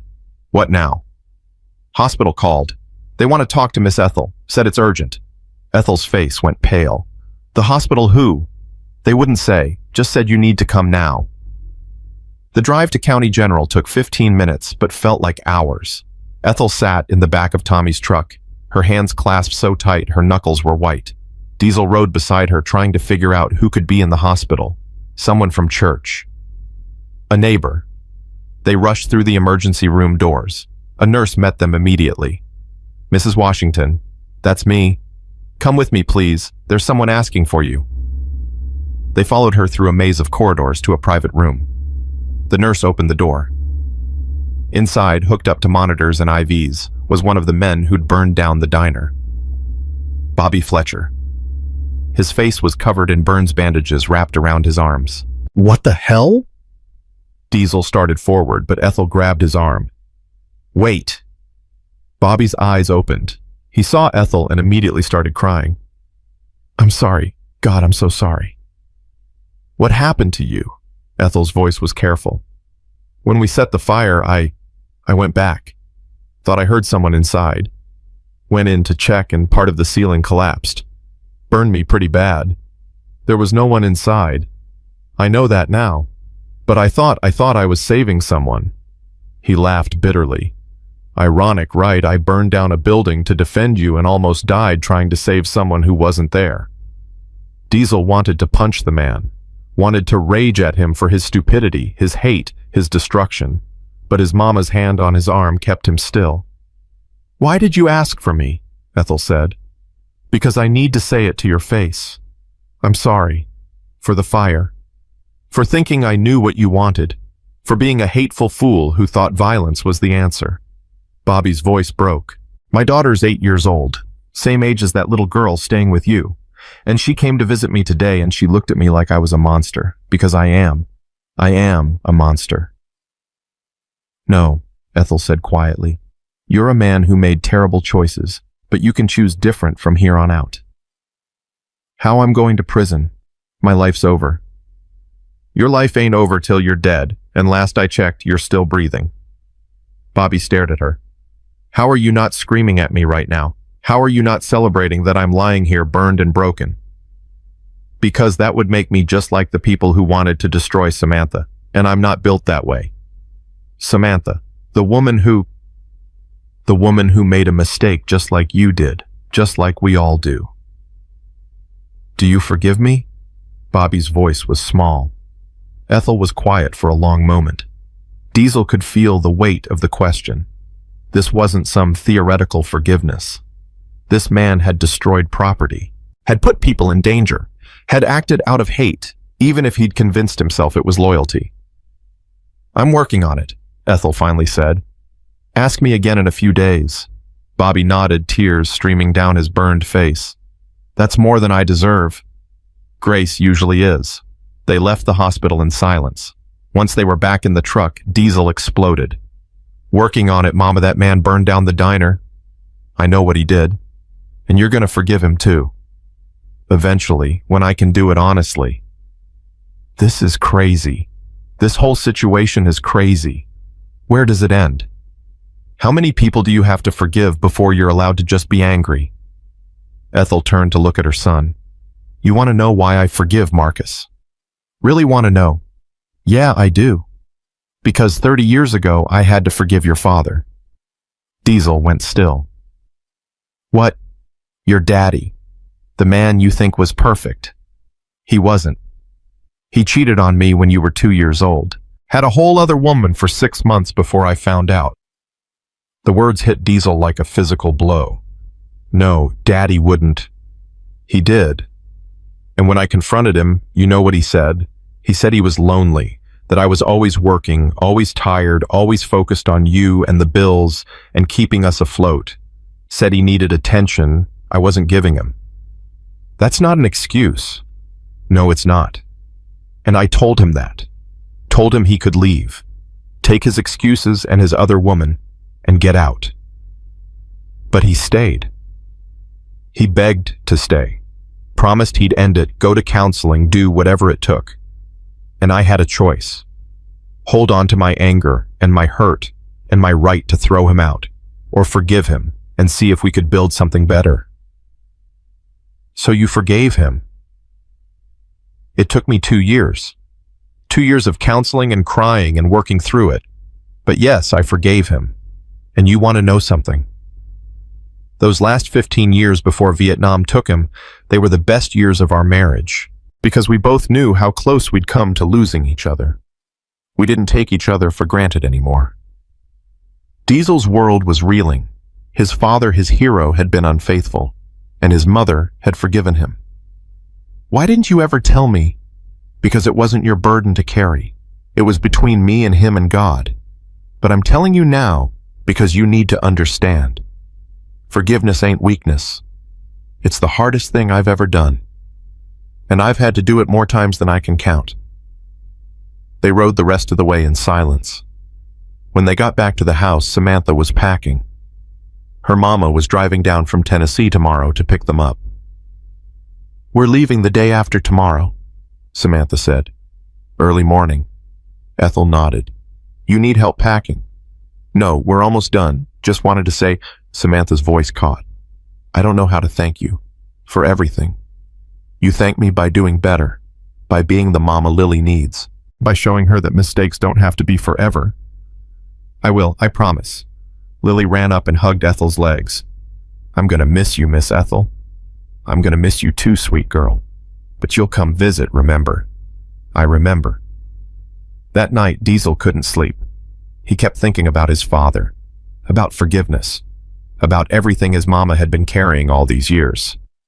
He found her on the porch again.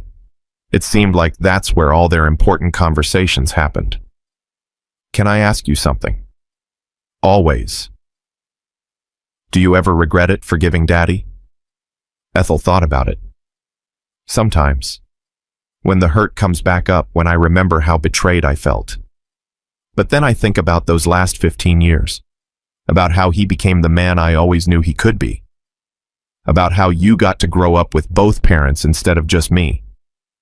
And I think, yeah, it was worth it. I don't know if I could do that. Forgive like you do. You're already doing it, baby. You forgave me. Diesel looked at her confused. For what? For pushing you away when you needed me. For being so focused on making you into what I thought you should be, that I forgot to love who you were. For judging your choices instead of supporting you. For letting 5 years go by without reaching out. Mama, I was the one who left.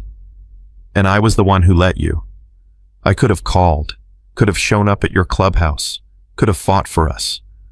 But I was too proud, too hurt, too convinced I was right. Ethel's voice shook.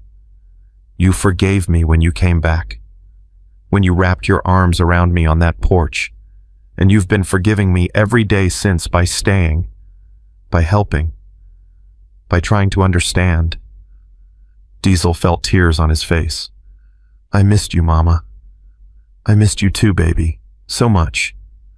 They held each other while the crickets sang and the world kept spinning, and somewhere in the distance a motorcycle engine revved. The next day brought more rebuilding work. The foundation was being poured, walls starting to go up. It was beginning to look less like a disaster and more like possibility. Darius brought his crew back. They'd been coming every day, working harder than anyone. Diesel pulled him aside during a water break. Can I ask you something? Why are you doing this? Darius shrugged. Miss Ethel, she didn't have to stand up for us that day. When those protesters came, she could have let them make us out to be troublemakers. But she stood up, said we were her neighbors. So you're returning the favor? Nah, man. It's bigger than that. My whole life people been telling me what I can't do. Can't trust cops. Can't work with white folks. Can't change anything. But look at this. He gestured at the construction site. All these different people working together building something. Miss Ethel showed us it's possible. I ain't gonna forget that. You're a good kid, Darius. I'm trying to be. Your mama makes you want to try. That afternoon, reporters came by again. One of them, a young woman named Jennifer Park, approached Ethel. Miss Washington, can I ask you something off the record? Off the record means you're not writing it down right. Jennifer smiled. Right. Then go ahead. Do you ever wonder if all this, the forgiveness, the rebuilding, the grace, do you ever wonder if it's worth it, if anyone's actually changing? Ethel looked around at the construction site, at Samantha handing out water bottles, at Diesel and Tommy teaching Jamal how to properly set a beam, at Rosa laughing with Pastor Reynolds, at the young and old and black and white all working together. Every day, Ethel said honestly, every single day I wonder if I'm wasting my time, if I'm being naive, if grace is just another word for letting people walk all over you. So why keep doing it? Because the alternative is hate, and hate's easier. It's comfortable. It doesn't require you to change or grow or see people as complicated. But hate also eats you alive from the inside. I've watched it destroy people I love. So yeah, I choose grace, even when it's hard, especially when it's hard. Jennifer was quiet for a moment. That's on the record, by the way. Ethel laughed. I figured. That evening, Diesel gathered his brothers. They'd been in Ridgeville for 8 days now, the longest he'd been away from the clubhouse in years. We're heading out tomorrow, he announced, back to Charleston. About time, Snake muttered, but there was no heat in it. But I'm staying, Diesel continued, for another week at least, till the diner's in better shape. Tommy raised an eyebrow. You sure? Yeah, my mama needs me, and for once I'm gonna be here. We could stay too, Preacher offered. Nah, y'all got lives, families, responsibilities back home. I'll catch up when I can. That night, Ethel made a big dinner for everyone. All the brothers, Samantha and Lily Rosa, Pastor Reynolds, Darius, and his crew. Her small house was packed with people and noise and laughter. Diesel watched his mama move through the crowd, making sure everyone had enough to eat, refilling drinks, touching shoulders and cheeks with the easy affection she'd always had. She looked tired, but happy. More alive than he'd seen her in years. She's something special, your mama, Tommy said beside him. Yeah, she is. You know what you're doing, right? Staying here. What do you mean? You're choosing her over the club. That's a big deal. I'm not choosing her over the club. I'm choosing both. It's possible to love more than one thing, Tommy. I know. Just making sure you know what you're giving up. I'm not giving up anything. I'm getting back something I lost 5 years ago. Tommy clapped him on the shoulder. Then I'm happy for you, brother. Later, after everyone had left or gone to bed, Diesel found Lily sitting on the couch crying quietly. Hey, what's wrong? I don't want to leave tomorrow. I like it here. Diesel sat down beside her. Your grandma's going to be so happy to see you, though. But Miss Ethel won't be there, and you won't be there, and everyone here is nice. People in Tennessee will be nice too. But they don't know about what my mommy did. Here everyone knows, and they still like us. What if people there find out and hate us again? Diesel felt his throat tighten. This kid had been through too much. You want to know a secret? Lily nodded, wiping her eyes. Everywhere you go, there's going to be some people who are kind and some who are mean. But the trick is to remember that the kind ones matter more. One Miss Ethel is worth 100 mean people. You understand? I think so. And your mama, she's trying real hard to be better. She messed up, but she's fixing it. That takes courage. You should be proud of her. I am proud of her. She's my mommy. Exactly. And no matter what anyone else says, that's what matters. Lily hugged him suddenly. You're nice too, even though you look scary. Diesel laughed. Thanks, kid. You're not so bad yourself. The next morning came too fast. Samantha's mother arrived in a minivan, a tiny woman with Samantha's eyes and a face that had seen hard years. She and Ethel sized each other up for a moment, two mothers who understood each other without words. "Thank you for taking care of my girl," Mrs. Reeves said. "She took care of herself. I just gave her a place to land." "Still, what you did showing her grace when the whole world wanted her destroyed, that's rare. That's special. So is raising a daughter who's brave enough to face her mistakes. You did that." Mrs. Reeves's eyes filled with tears. "I should have been here sooner. Should have never let 5 years go by." "Well, you're here now. That's what counts." Samantha and Lily said their goodbyes. Lily clung to Ethel for a long time, making her promise again that they could visit. "I promise, sweet girl, you write me letters, okay?" "I will, every week." They loaded the minivan. Samantha paused before getting in, looking at Diesel.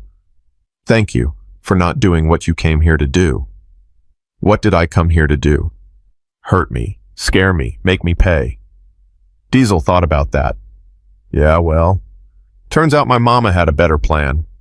She usually does." Samantha smiled, then got serious. "I'm going to make this right, somehow. I'm going to prove I learned something from all this." "You already have. Now go be with your family."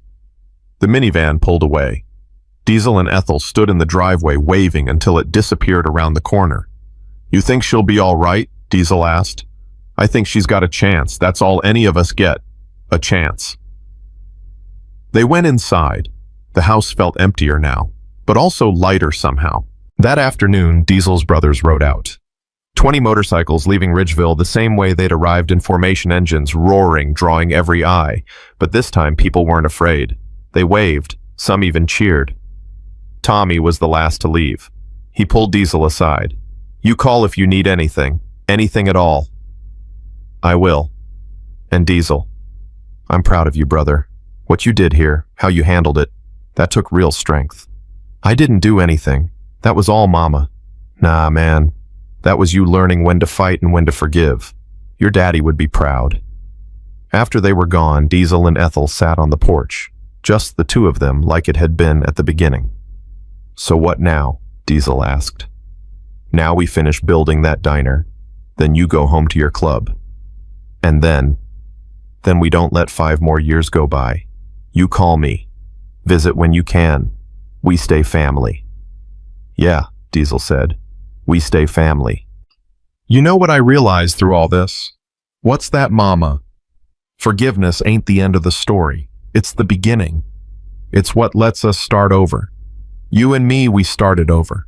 Samantha gets to start over. Even those fools who burned the diner get a chance to start over. And the people who don't want to start over, who want to stay angry. Ethel thought about it. Then that's their choice. But it ain't going to be mine, and I hope it ain't going to be yours either. Diesel looked at his mama, this tiny, fierce woman who'd changed more lives in a week than most people change in a lifetime. "No, Mama, it ain't going to be mine either." 3 weeks had passed since Samantha left. 3 weeks of hammering and sawing and the slow, steady work of rebuilding something that had been destroyed. The diner was taking shape, walls up, roof, half-finished windows, ordered. It was beginning to look like a real building again instead of just ashes and broken dreams. Diesel had stayed the whole time. Every morning he woke up on his mama's couch, worked the construction site all day, came home exhausted, and did it again the next day. His hands were calloused and his back ached, but something in him felt more settled than it had in years. He was on the roof helping with the framing when his phone rang. Tommy's name flashed on the screen. "Yeah. Brother, we got a problem back home." Diesel's stomach dropped. "What kind of problem?" "The kind where the feds are asking questions about our finances. They're sniffing around looking at our books. They know you've been gone for 3 weeks and they're wondering why." "Tell them I'm visiting my mother." "I did. They asked why the chapter president needs 3 weeks for a family visit. They think something's up." Diesel climbed down from the roof, moving away from the other workers. "How bad is it?" "Could be nothing. Could be the start of something that lands us all in prison. You need to come home. Handle this before it gets worse." "How long do I have?" They want to see you by Friday. That's 3 days. Diesel looked at the half-finished diner, at the people working, at his mama handing out sandwiches to the lunch crew. All right, I'll be there. You sure? Because if this goes sideways, I'm sure I'll handle it. He found Ethel after the lunch break, pulled her aside. I gotta go back to Charleston. Club business. Her face fell, but she nodded. When factor? Tomorrow morning. There's some legal issues that need my attention. Is it serious? Could be. Won't know till I get there and see what they got. You coming back? If I can, Mama. If I can. That night, Ethel made his favorite meal, fried chicken, collard greens, cornbread. They ate in comfortable silence, both knowing this might be goodbye again, both afraid to say it out loud. Whatever happens, Ethel finally said, I want you to know I'm proud of who you've become. I run an outlaw motorcycle club, Mama. I've done things. I know what you've done, and I know who you are underneath all of it. You're a man who protects his family, who leads with honor, who learned to forgive. That's who I'm proud of. I learned it from you, and I learned it from your daddy, and he learned it from his mama. Grace gets passed down just like everything else. Diesel reached across the table and took her hand. I love you, Mama. I love you too, baby. Now go pack. You got a long ride tomorrow. But before Diesel could leave the next morning, Rosa showed up at the door, breathless and panicked. Miss Ethel, you need to see this. She held up her phone. Another video was going viral, but this time it wasn't from Ridgeville. It was from Tennessee.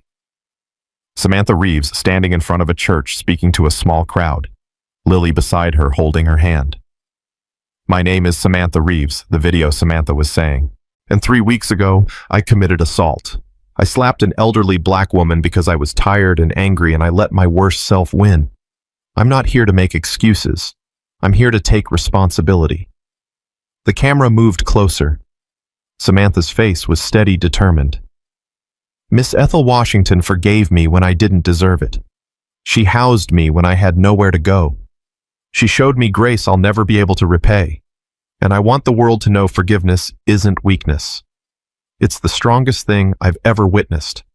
It changed my life. It changed my daughter's life. And I hope it can change yours too. The video ended, but underneath it, the comments were exploding. Thousands of them arguing, debating, some praising Samantha's courage, others calling her a manipulator. Ethel watched it twice, tears streaming down her face. She didn't have to do that, she whispered. She could have just moved on, started over quiet. But she didn't, Diesel said. She stood up, just like you taught her. The video complicated everything. Within hours, the national news picked it up. Suddenly, the story was everywhere again, but this time it was different. This time, people were talking about redemption, about accountability paired with grace, about what healing actually looks like. Diesel's phone exploded with messages. Tommy Razor, even Snake, they'd all seen it. The whole country had seen it. You still gotta come home, Tommy said when Diesel called him. But brother, what you and your mama did down there, it's bigger than we thought. People are talking. Important people. What kind of important people? The kind who might be interested in helping instead of investigating. It didn't make sense yet, but Diesel filed it away. He hugged his mama goodbye, promised to call, and rode out of Ridgeville with the morning sun at his back. The ride to Charleston took 8 hours. Every mile, Diesel's mind turned over the same questions. What were the feds really looking for? How much trouble was the club in? And why did he have this strange feeling that everything was about to change again? He pulled into the clubhouse compound just after sunset. His brothers were waiting, tension written all over their faces. Talk to me, Diesel said, barely off his bike. Tommy handed him a folder. This is what they're asking about. Money movements, large cash deposits, donations to various causes. Diesel flipped through it. Then he started laughing. What's funny? Snake demanded. They think we're laundering money, but look at these deposits. They're from the GoFundMe. People sent money for the diner rebuild, and some of them sent it to us because they knew we were helping. So we're clean. We're clean. This is legitimate fundraising for a legitimate construction project. Tommy's face broke into a grin. So the feds are investigating us for helping rebuild a diner? Looks like it. The relief in the room was palpable. But Razor spoke up from the corner. There's more, the agent in charge. She wants to meet with you. Personal meeting. Tomorrow. What for? She wouldn't say, just said it was important. The next morning, Diesel walked into the federal building in downtown Charleston. He'd been in interrogation rooms before. He knew the game. But when they led him to a conference room instead of an interview room, he knew something was different. The agent waiting for him was a woman in her 40s, sharp-eyed and professional. Her nameplate read Special Agent Maria Vasquez. Mr. Washington, thank you for coming in. Didn't know I had a choice. You always have a choice. Please sit. Diesel sat wary. My lawyer says, you don't need your lawyer. This isn't that kind of meeting. Vasquez opened a folder. I've been following your story. You and your mother. What happened in Ridgeville? That's personal business. It became public business when it went viral, and it became federal interest when we noticed money moving through your organization. Money for a legitimate rebuild project. I know. I've verified it all. The club's clean on this. Vasquez leaned forward. But that's not why I asked you here. Then why am I here? Because I think you and your mother stumbled onto something important, and I think you can help us replicate it. Diesel stared at her. I don't understand. Gang violence in this country is a crisis. We arrest people, lock them up, but it doesn't solve the root problem. Communities stay broken. Cycles of violence continue. But what you did in Ridgeville, bringing together people who should be enemies, building something instead of destroying it, that's the kind of intervention that actually works. You want me to start building diners everywhere? Vasquez smiled. Not exactly, but we're starting a pilot program. Community-led conflict resolution. Using people who have credibility on the streets to mediate disputes, create alternative paths. And we need leaders who understand both sides. People like you. I'm a Hells Angels chapter president. Exactly. You're someone young men listen to. Someone who's lived the life but found a different way. We want to fund programs, construction, training, job placement, mentorship, and we want people like you to run them. Diesel's head was spinning. This is crazy. This is an opportunity. For you, for your club, for communities that need it. Think about it. What you saw happen in Ridgeville could happen in 10 cities, 20, more. And what do you get out of it? Reduced violence, better community relations, success stories we can point to when people say nothing works. Vasquez slid a card across the table. Talk to your mother, talk to your brothers. If you're interested, call me. Diesel rode back to the clubhouse in a daze. The brothers were waiting, expecting him to tell them they were in trouble, that lawyers were needed, that everything was falling apart. Instead, he told them about the offer. The room erupted in arguments. We don't work with feds, Snake said immediately. It's not working with them, Diesel countered. It's taking their money to do what we want to do anyway. Since when do we want to be social workers? Since we saw what it did in Ridgeville.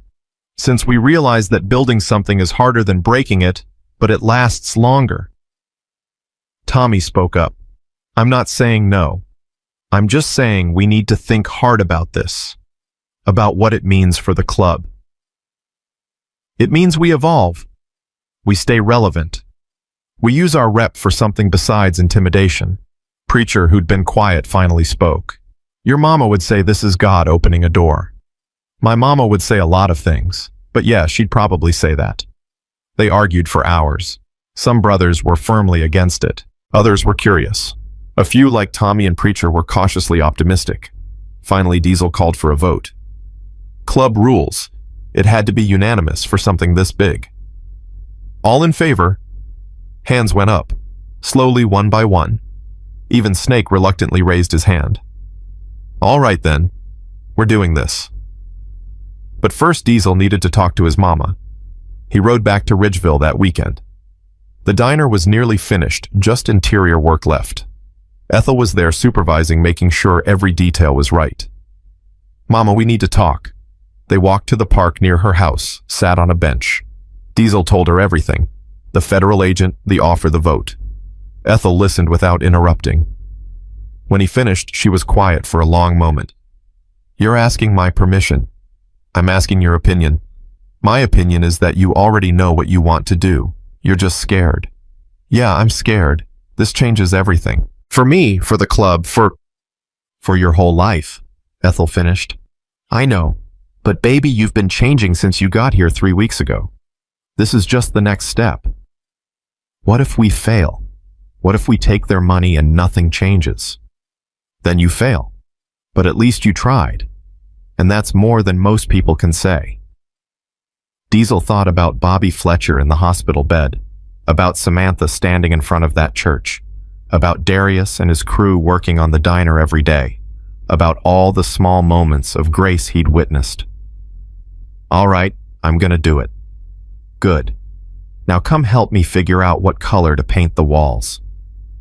2 months later, Ethel's table opened its doors. The new diner was bigger than the old one, brighter with huge windows that let in Georgia sunlight. Above the door hung the sign Diesel had carved, "Forgiveness is the only revolution that lasts." The grand opening was packed. People from all over Georgia came. News cameras, of course. But also regular folks who'd followed the story and wanted to see the ending. Rosa managed the front-of-house tears in her eyes as she greeted customers. The menu was the same as Betty's had been: comfort food, Southern cooking, nothing fancy, but everything made with love. Diesel stood in the corner watching his mama work the room. She moved from table to table, asking how the food was, touching shoulders, laughing at jokes. This was her element. This was what she was born to do. Then the door opened and Samantha walked in with Lily and Mrs. Reeves. The room went quiet. Everyone recognized her.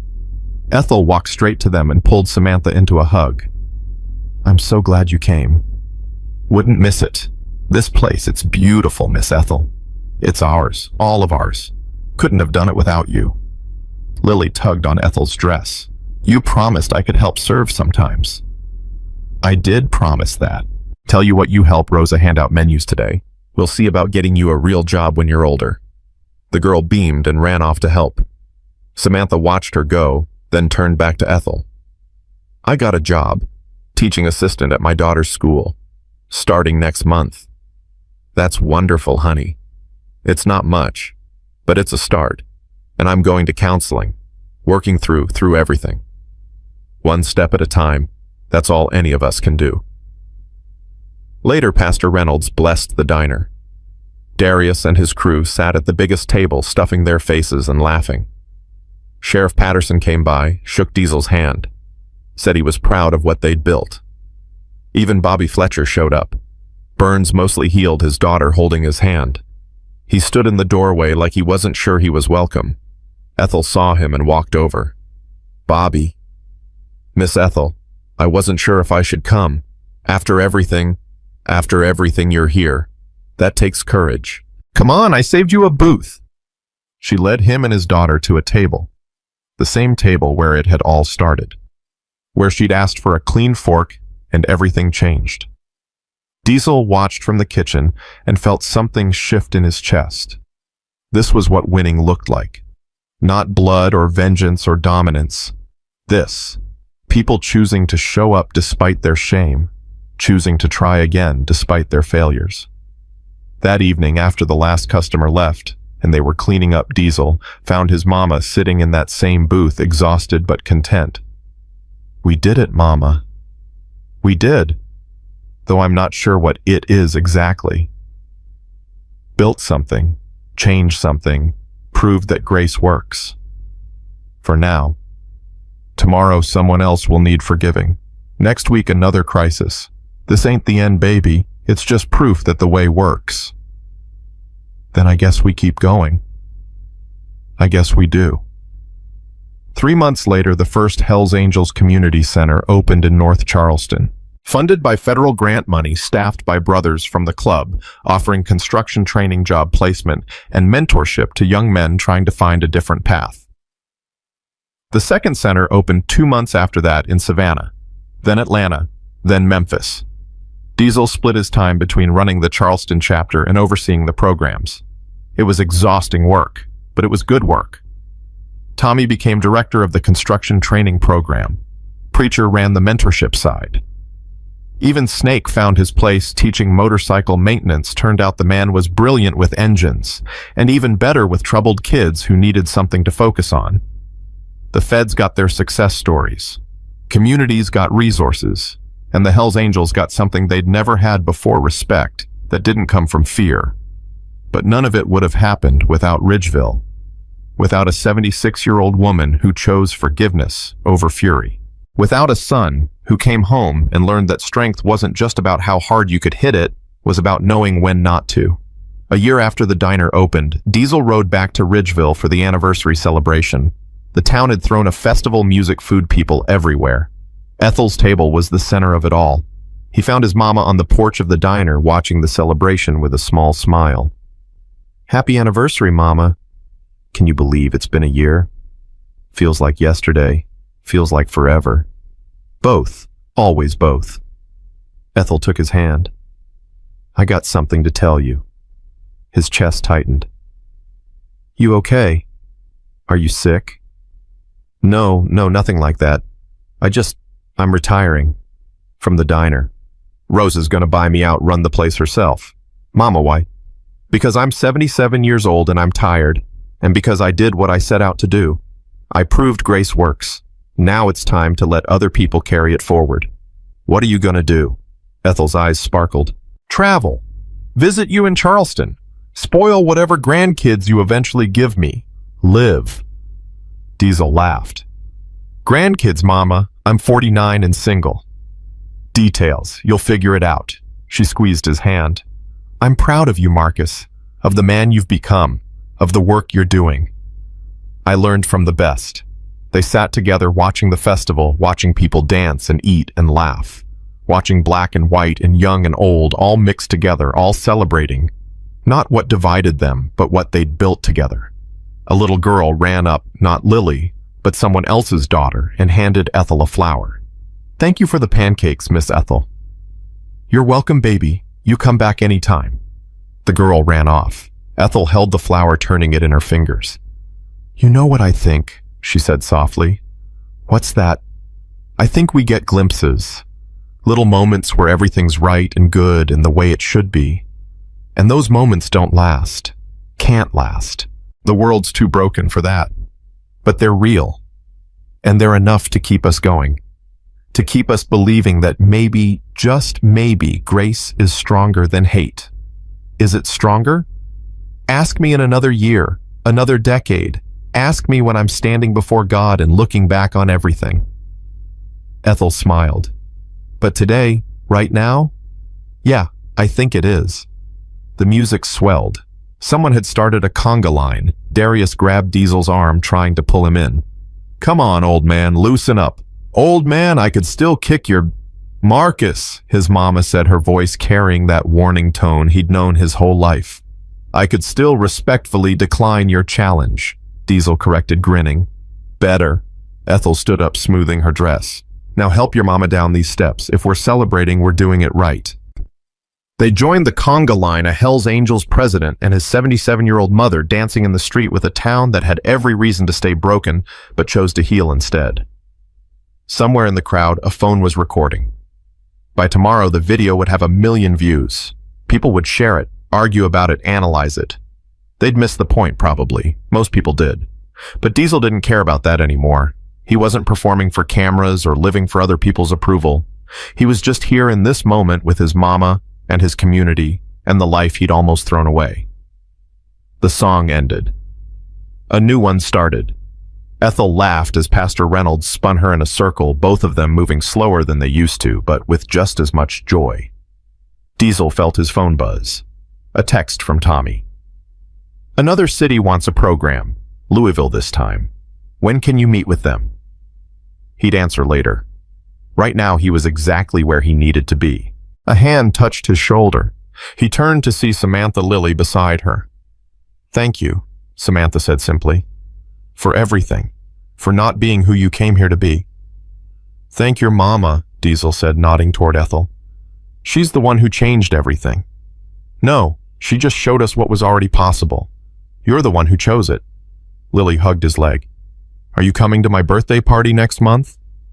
Wouldn't miss it, kid. They walked away, rejoining the crowd. Diesel watched them go, a woman who'd made a terrible mistake and was building a new life anyway, a daughter who'd never have to carry her mother's shame. That's what Grace did. It cut chains. It opened futures. It turned endings into beginnings. The festival went late into the night. When it finally ended and everyone had gone home, Diesel helped clean up. They swept the street, broke down tables, turned off the lights. His mama's house was quiet when they finally made it back. She made tea, even though they were both exhausted. I'm coming to Charleston next month, she announced. Gonna see these community centers everyone's talking about. You don't have to. I want to. I want to see what we started, where it's going, how many lives it's touching. It's not fancy, Mama. It's just programs. Just work. Just work, Ethel repeated. Baby, there's no such thing as just work when that work is changing lives. Every young man you help that's a family that don't have to bury their son. Every job you find someone that's a community getting stronger. Don't you dare diminish what you're doing. Yes, ma'am. They drank their tea in comfortable silence. Then Ethel spoke again, her voice soft. You know what your daddy used to say? Tell me. He said the world breaks everyone, and afterward, some are strong at the broken places. Hemingway. Your daddy didn't know that. He just knew it was true. Ethel set down her cup. You were broken when you left here 5 years ago. Angry, hurt, lost. But you healed at the broken place. You came back stronger. Because of you. Because you let yourself. That's the hard part. Anyone can stay broken. It's easy. It's comfortable. Letting yourself heal, letting grace do its work, that takes real courage. Diesel thought about all the men in his programs. The ones who showed up every day, trying to learn a trade, trying to stay clean, trying to believe there was a different way. Some would make it, some wouldn't. But they were all trying, and that was what mattered. Mama, do you really think we can change things? Like really change them? One person at a time, one choice at a time, one moment of grace at a time. Ethel stood up, her joints creaking. We can't fix everything, but we can fix something, and something's better than nothing. She kissed his forehead like he was still a little boy, told him she loved him, and went to bed. Diesel sat on the porch until dawn started breaking. He thought about the road that had led him here, from a kid in this house, to a man in prison, to a chapter president, to someone building something instead of breaking it. He thought about the woman who'd slapped his mama, and how rage would have solved nothing. About the men who'd burned the diner, and how violence only multiplied pain. About every moment he'd wanted to hit first, and ask questions never, and how his mama's voice had stopped him. Grace wasn't natural. It wasn't easy. It required you to fight every instinct, to choose the harder path, to believe in something you couldn't prove. But it worked. He'd seen it work. Was watching it work every day in Charleston, in Atlanta, in Memphis, in all the places where broken men were learning to be whole again. His phone buzzed. A message from a brother in the Louisville chapter. We're in. Want to start our own program. When can you come teach us how? Diesel smiled and typed back. Soon. But first talk to my mama. She's the one who really knows how this works. The sun climbed higher. Somewhere in town, Rosa was opening the diner for the breakfast shift. Somewhere in Tennessee, Samantha was getting Lily ready for school. Somewhere in Charleston, young men were showing up at the community center, hoping today would be the day everything changed. And in this house in Ridgeville, Georgia, a 77-year-old woman slept peacefully, having proven that forgiveness wasn't just a nice idea or a religious platitude. It was a revolution, quiet, personal, and absolutely unstoppable. Diesel stood up, stretched, looked at the rising sun painting the sky pink and orange. He had work to do, programs to run, communities to serve, lives to help rebuild. But first he was going to make his mama breakfast. Pancakes, probably. She'd taught him how back when he was a kid, before everything went wrong and then miraculously right again. Because that's what grace did. It took the broken pieces and built something new. Not perfect, never perfect, but real, and strong, and lasting, and that was enough.